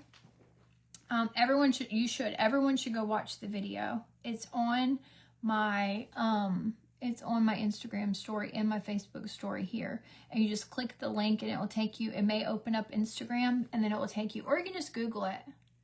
I think his last name is Clancy. So you Google Kevin Clancy, the man in the red bandana, and it will tell you the story about bravery and courage. And what's that? I think it's Maya Angelou or whoever that said, like, in every bad situation, look for the helpers. The helpers are there. I think that's important. I think that's important when we're all feeling down and out and there's a lot going on in the world. Look for the helpers. If nothing else, it's super inspiring and makes you feel just like really good, you know. I can't find my curling iron. I was going to curl my hair. Curling iron's not in here. So that really sucks. But that was just a really good story I read today. And then another thing that was really good. I know, same. Another thing that was really good that I wanted to tell you. Oh, I know. Okay, so if you really, really need a good laugh and you're really feeling down and out, two things. First thing I'm going to tell you. Go to TikTok, search Dave Chappelle, or Google Dave Chappelle 9/11 jaw rule. That almost feels like a game. It feels like I'm playing a game, but I'm not. Like, say the most random 3 words you can think of. It's not a game. It's not a game. It's the truth. Search those things because the story he tells about 9/11 was one of the, it will bring you joy just to hear that because you're like, you know, he's got a great point here. MTV phones up Ja Rule for some reason on 9/11. They're interviewing Ja Rule, okay? Remember MTV was like at its height then, I feel like. So September 11th, 2021, dear God, September 11th, 2001, the day the Twin Towers are struck and fall, and so many Americans lost their lives out of an act of terrorism. Awful, terrible day. MTV gets on the air. And they're like, we're giving you the coverage we can. Here's everything we know. Now let's go to the phones. Let's find out what Ja Rule thinks about this.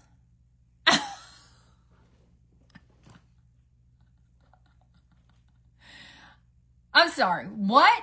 So Dave Chappelle does this skit where he goes through it and he says, MTV really had the nerve to bring Ja Rule on. As if anyone in the world cares what Ja Rule has to say about such a national tragedy. We don't want to, he even says, we don't want to dance. We want, you know, we don't want to dance right now. We're crying. We're sorry, Ja. We're really busy. And so that is one of the, he's like, why do we care so much what celebrities think? Like when they brought, you know, Ja Rule on the air on 9/11 and asked him his thoughts. And he was like, could you imagine you're having a crisis and you're sitting in your house, you're like, where's Ja Rule? I need him to help me understand this. Ja Rule, help me. It's one of the funniest skits that I watch from time to time. And we even reference it as a family. Like if something really crappy happens, we're like, let's find out what Ja Rule has to say about this. Help me, Ja Rule. So that was really good. And then one last thing I'm going to recommend if you're down in the dumps today, go to Netflix, turn on the Nate Bargatze comedy special, the most recent one where he's in a brown jacket. It was filmed last year, I believe, or maybe this year. It's his newest one. You're going to watch, and it's not going to be very far in. He is going to tell a story about when he worked for the water company on 9/11. They had them guard the water tanks because they thought Osama bin Laden was coming to the middle of nowhere, Tennessee. They gave them lanterns.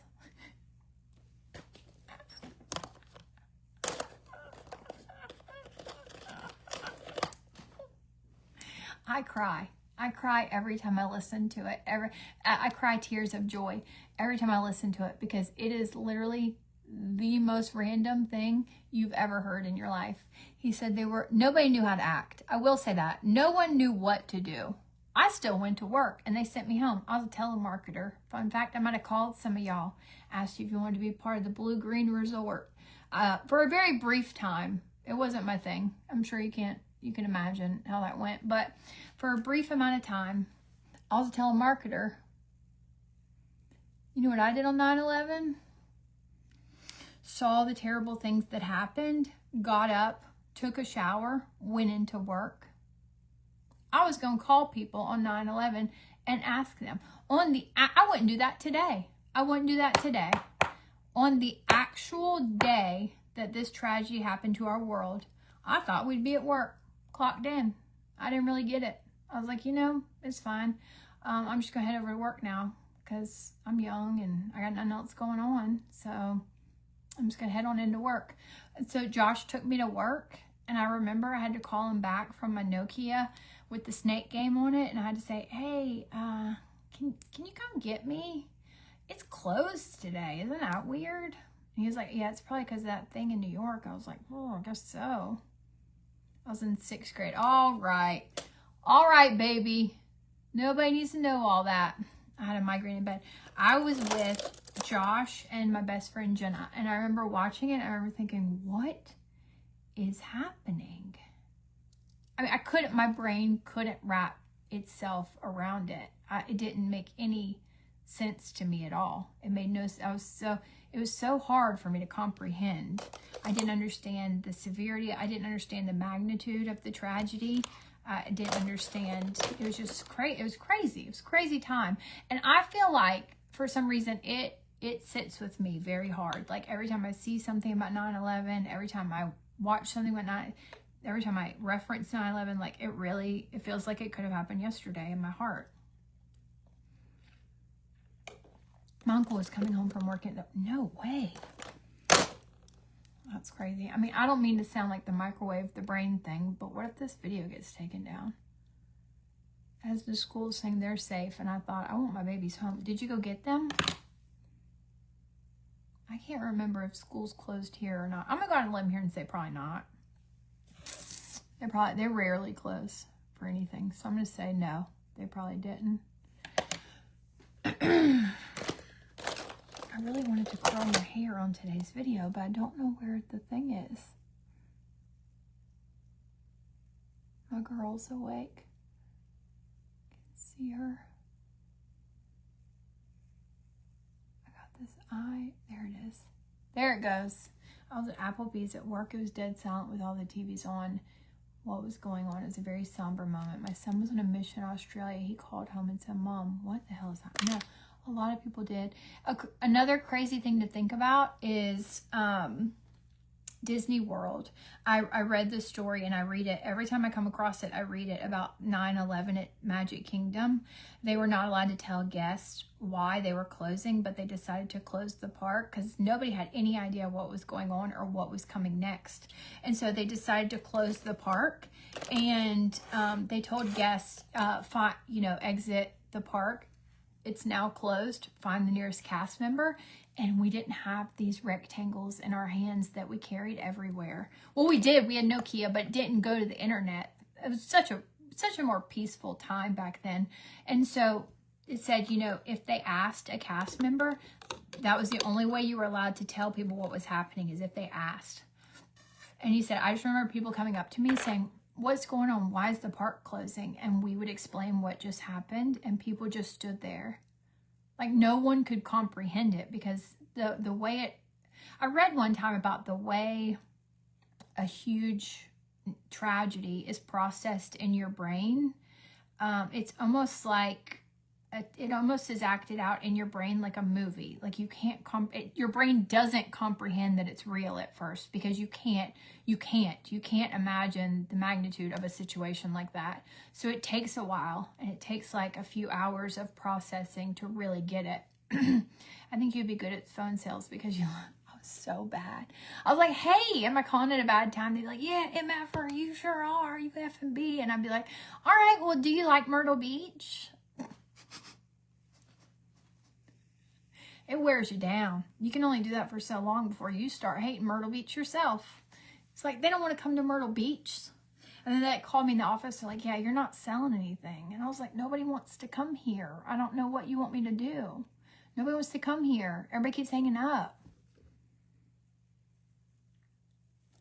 All they needed was me to keep... It literally was just like that show. No, I wasn't on Disney. No, I wasn't there, Mammy. I read an article about it. But they just needed me to have live bodies on the phone that didn't hang up. So as long as I could get them past like my quick like 5-second script, I could then pass them on to someone else who was the closer. And they're like, yeah, your percentage is horrible. And I was like, I don't know. I mean, I don't know what I could do differently.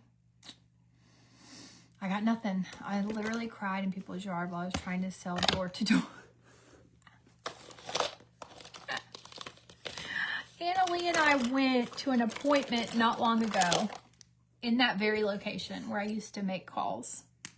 And I was like, ooh, it smells like it in here. It smells like rejection and regret and self-reflection. Oh, self-pity. I was down and out back then. And you want to know the worst part of all that? I talked my hair lady into bleaching my eyebrows. Oh! That's right. I looked like I had something clinically wrong with me because I was bleaching my eyebrows off my face because I saw a Vogue, I think it was Vogue. It was a photo shoot Britney Spears did where I could tell you what it was if I saw it. She had the bangs and the up here. It was like around the Slave For You days. Well, her eyebrows were like light brown blonde. And I was like, okay, this is what I want. And so the way the lady interpreted that was, please bleach off my eyebrows for me. And I did that a few times. And people were like, what's wrong with your eyebrows? I was like, oh, I bleached them. Like it was no big deal. Yeah, I bleached them. So there's that. I looked like that. I looked like Julia Fox or whatever. Like, no business. Your eyebrows are there for a reason. And when you don't have them, you look like something's wrong. You look like something either genetically is wrong with you or, you know, like something's not right. That's for sure. They're like, oh, your eyebrows are gone. I was like, yeah, it's a look.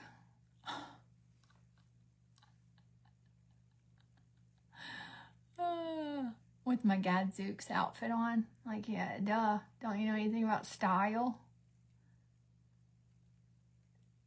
Meanwhile, I've got on this top that's a butterfly, and these wings are just screaming for help because I've got them tied so tight they'll push my boobs up. And it was a real. I thought I was Britney Spears. I had the audacity to wear these things out in public that she wore on stage. I was like, yeah, this is who I am. Sorry, I am Brittany Jean. So that's how you can address me from here on out. Gadzooks. My entire wardrobe was from Gadzooks. My best friend worked there. I had that seatbelt buckle belt. Only a few people. That's going to be a very niche topic. Not everybody's going to know about that. I had it. That's right. I had it.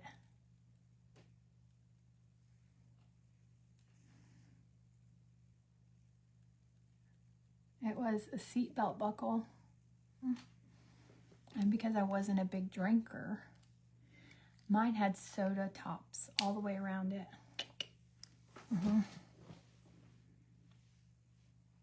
I'd be like, you know, can I get off work early today?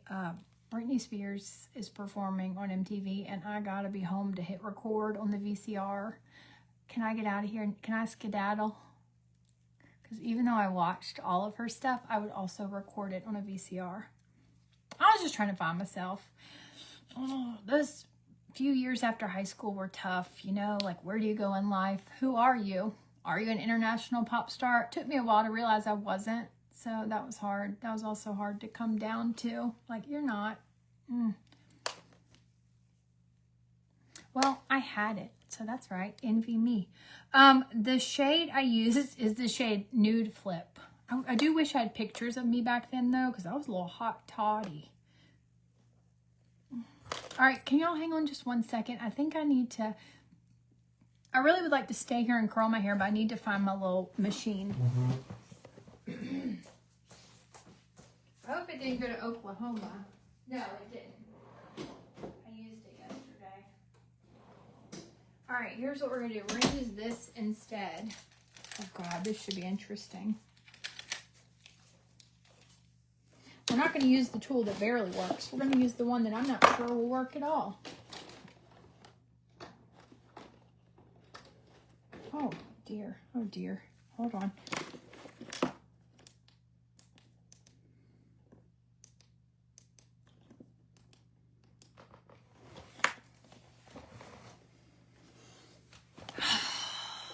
Yeah, I was not a girl.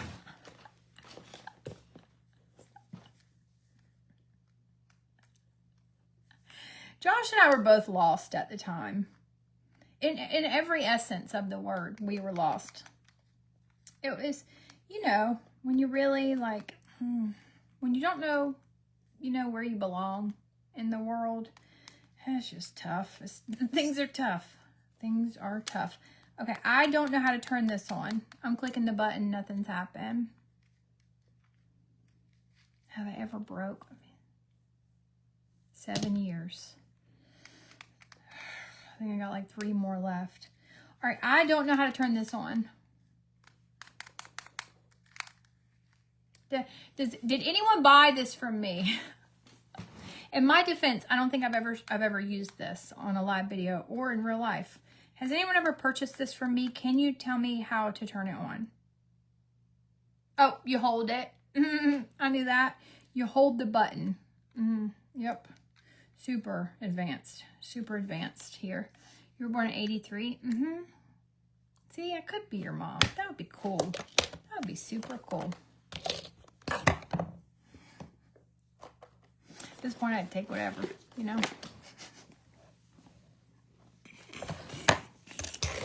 A wolf. Sure.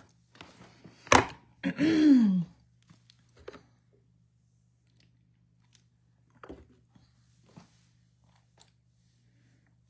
pack of them. Yeah, that seems right.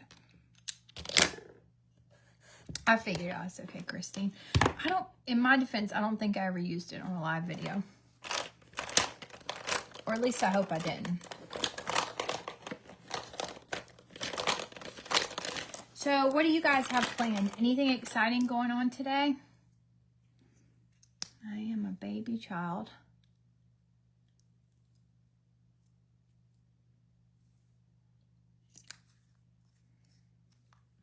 The lantern. The visual that pops in my head. Oh, like a pilgrim just out there fighting with a lantern. Paul Revere. I should probably cook dinner tonight. I don't think I have it in me. I just want to go back to bed. I know, same. Let's start again tomorrow. Let's just start fresh Monday. How about we just hold off, start fresh on Monday? Oh my gosh, I accidentally turned it off. We could be here all day trying to figure out how to work this. It's blinking. All right, hang on. I'm not going to touch it. It's blinking. Washing hair. We got a lot of hair. I wish I did. What must it be like? My grandson has it. Oh, that's cool. That'll be fun. Abram has basketball today. Practice, like lessons, or I don't know what it's called, but that's what he's got today. So today's one of those days where I got to get in line early with all the psychotic mothers, and I got to fist fight people in the car rider line because we got to get in and we got to get out. We got to move quick. Today's the day I piss everyone off and just pray to God they can't see me in this fishbowl of a car because I haven't gotten the windows tinted. My power button's on the inside, I think. Nah, this is a different one. This one's on the outside. I have the one where the power button's on the outside. I like that one. But this was the one they like upgraded.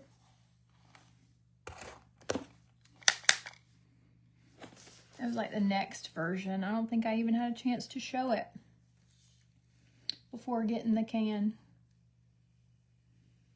Now Pookie's showing it. Whatever, you know. They're a company. They gotta do what's best for them. Don't be bitter. I'm not.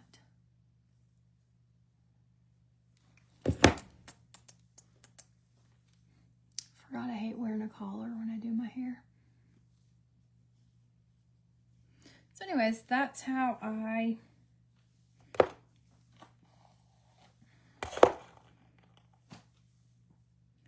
curl my hair. I just take it, slice it, get a little slice here. Why would they get rid of me, you know? Yeah, Miss Sandy, it's been in stores for a while. When I first started with the company, it was not, but now it's in stores, and they're working with affiliates, just not me. They were like, yeah, due to our budget and this and that, a new direction for the company, we're not going to be using you anymore. And then I literally opened my TikTok and saw not only Bethany Frankel using it, doing a video, but I also saw Pookie. Pookie was using it too. And I know those two don't come for cheap. So I was like, well, I guess they got my money. So, or at least part of it, a little tiny portion of it. They don't want me anymore. I'll be healing for years from this rejection.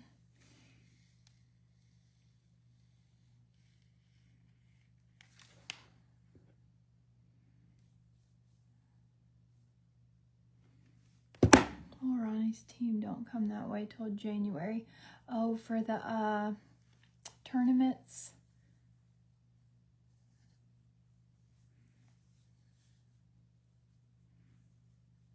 Or is that college? Yeah, that's college, right? Do they play somebody here?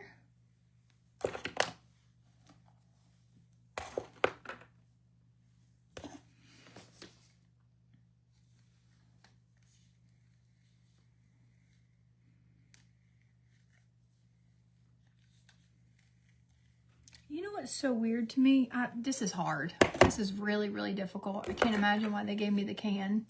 I can't imagine. I'm not making this look very easy at all.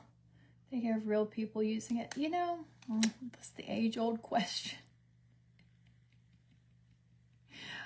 Why use real celebrities? Why use celebrities when they can have people like me who have no freaking clue what they're doing?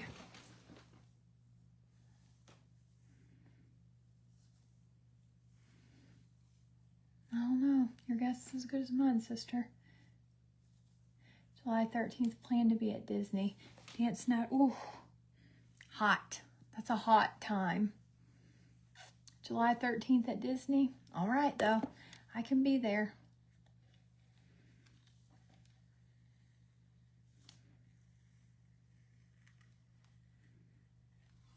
Okay, okay. You know what? It's pissing me off. This is pissing me off. That's right. I said pissed. All right, let me just make this side look presentable enough, and then I'll be out of here. So are there any good documentaries I should watch? I'm still reeling from that one lady, the mom, and the call, The World's Worst Mother.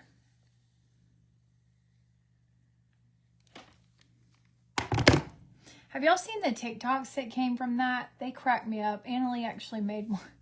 Annalie made one and Josh did not think it was funny. I thought it was really funny. Yeah, thanks, Miss Sandy. So, have y'all seen the TikToks? Like, I'm so glad my mom just emotionally abused me to my face and didn't do it hidden behind an anonymous phone number. Me, thankful that my mom abused me to my face and not through a random phone number. Oh, that made me LOL. Charleston Southern. Oh, okay. Charleston Southern's nice. Don't get it confused though. It's not in Charleston.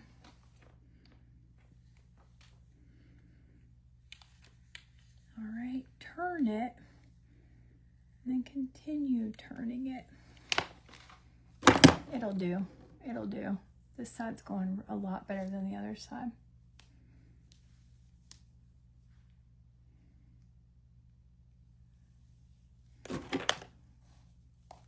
Anyways, I love this pullover. If you're looking for some cute tops for the fall, this is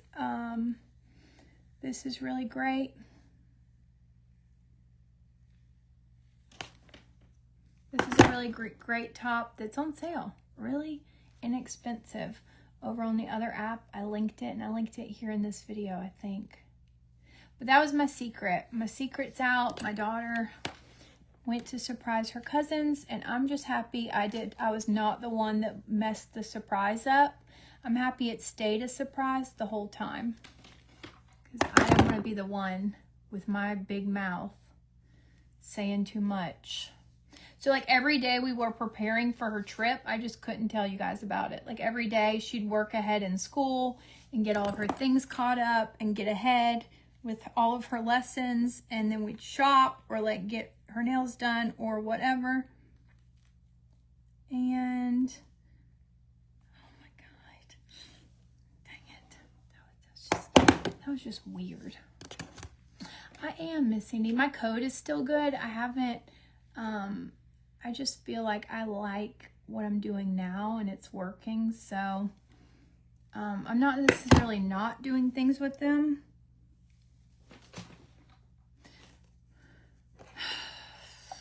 Like I'm not avoiding them or anything. I haven't ordered any of the fall collection or like requested things, because I feel like I can only hyper focus on one thing at a time.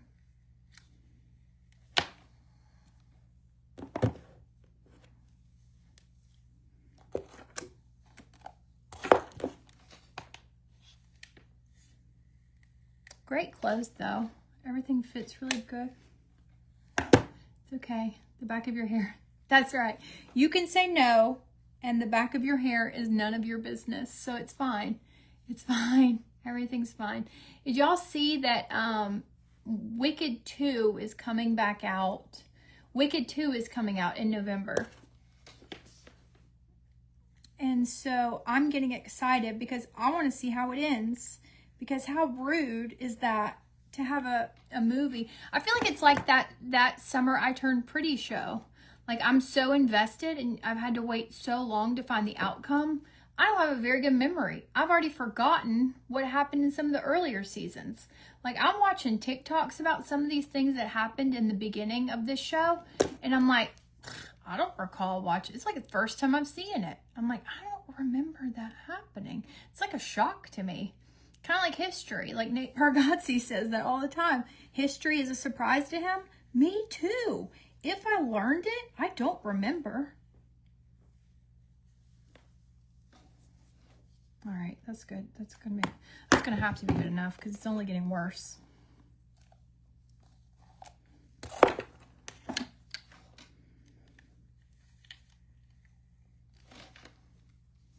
That's pretty. That's nice. I think we're gonna take Sunny. She sings, "Aw, sweet baby." So it was a weird movie.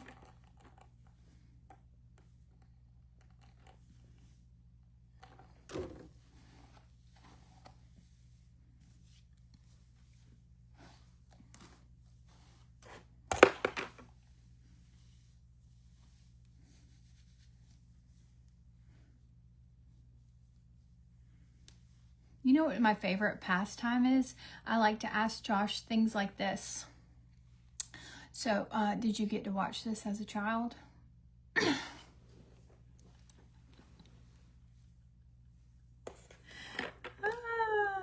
I treat him as if he was raised by Warren Jeffs sometimes.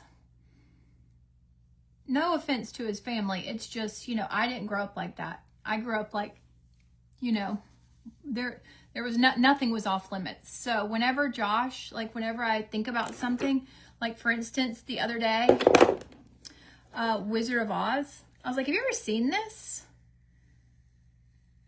I talked to him like he's like, you know, grew up, you know, on an Amish thing. I'm like, so have you seen this? Do you know how it's going to end? And he'll be like, yes. And I'm like, are you telling me the truth? Or are you just trying to seem cool? He's like, why would I try to seem cool? I'm like, because it would be so uncool if this is your first time. Like, I had to introduce him to Dirty Dancing. I was learning all about what happened to the lady and her baby at 6 years old. I was out here just living. I already knew the facts of life by then. And I was like, oh, that lady's not just sick. Turns out that lady's not just sick. And so I had to introduce him to Dirty Dancing not long ago. I was like, really? You don't know Baby? He's like, no.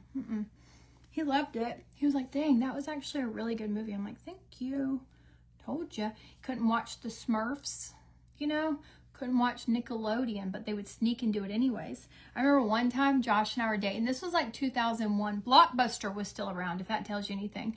Josh and I were dating, and he lived at home after a series of unfortunate events. He went back home, and I think he was in between like apartments maybe before he could move into another one. He went home.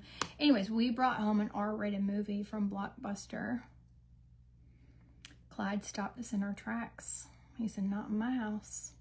No ma'am, no ham. And I was like, I watched The Hunt for Red October when I was like 7. Are you sure? I don't know if we're compatible, actually.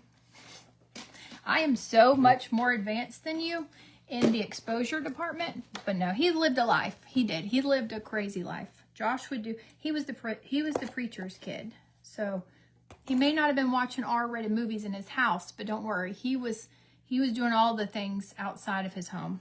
He had all the extracurricular activities all checked off the list. So I'll be like, do you know this song? Mainly, it's like a lot of like songs and music I'll ask him about. I'll be like, do you know this song? And he's like, yes, I know this song. I'm like, yeah, but do you know this song as an adult, or were you allowed to watch it? Were you allowed to listen to it when you were young? He's like, actually, no, I know it from an adult. I'm like, I knew it. I knew it. You little heathen. I knew it. Oh, he still Josh will tell you the story. Josh still remembers the day I walked in and I had on shoes. I had on tennis shoes. And Josh's a big shoe guy. He loves shoes. I had on a very expensive pair of tennis shoes. And unfortunately, they were school colors. I didn't know that. How embarrassing is that? But he was like, dang, she's got on the Nike Tailwinds. And the rest was history. The rest was history.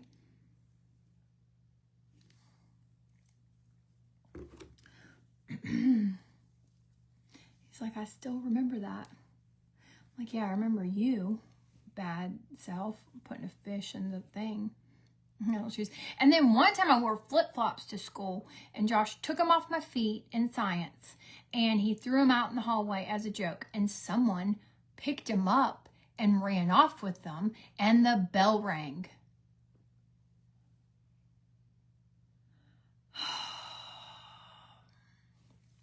No, they were Nike Tailwinds. I don't even know if you could find a picture of that.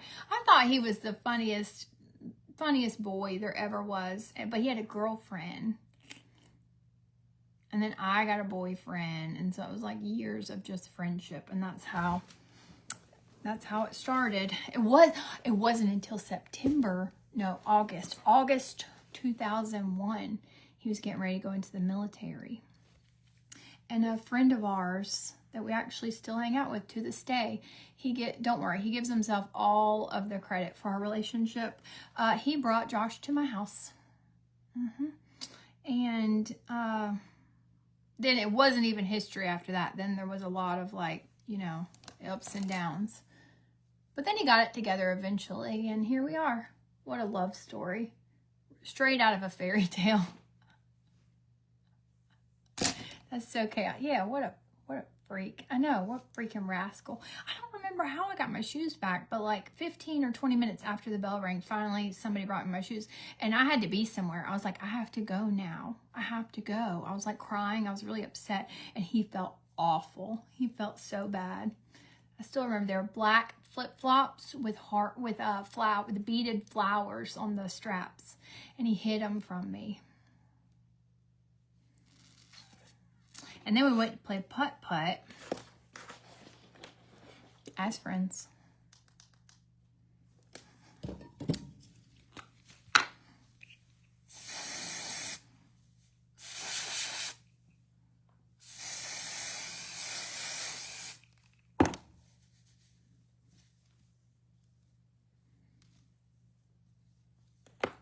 All right, well, this is it for today, guys. This is all I'm gonna look like for today.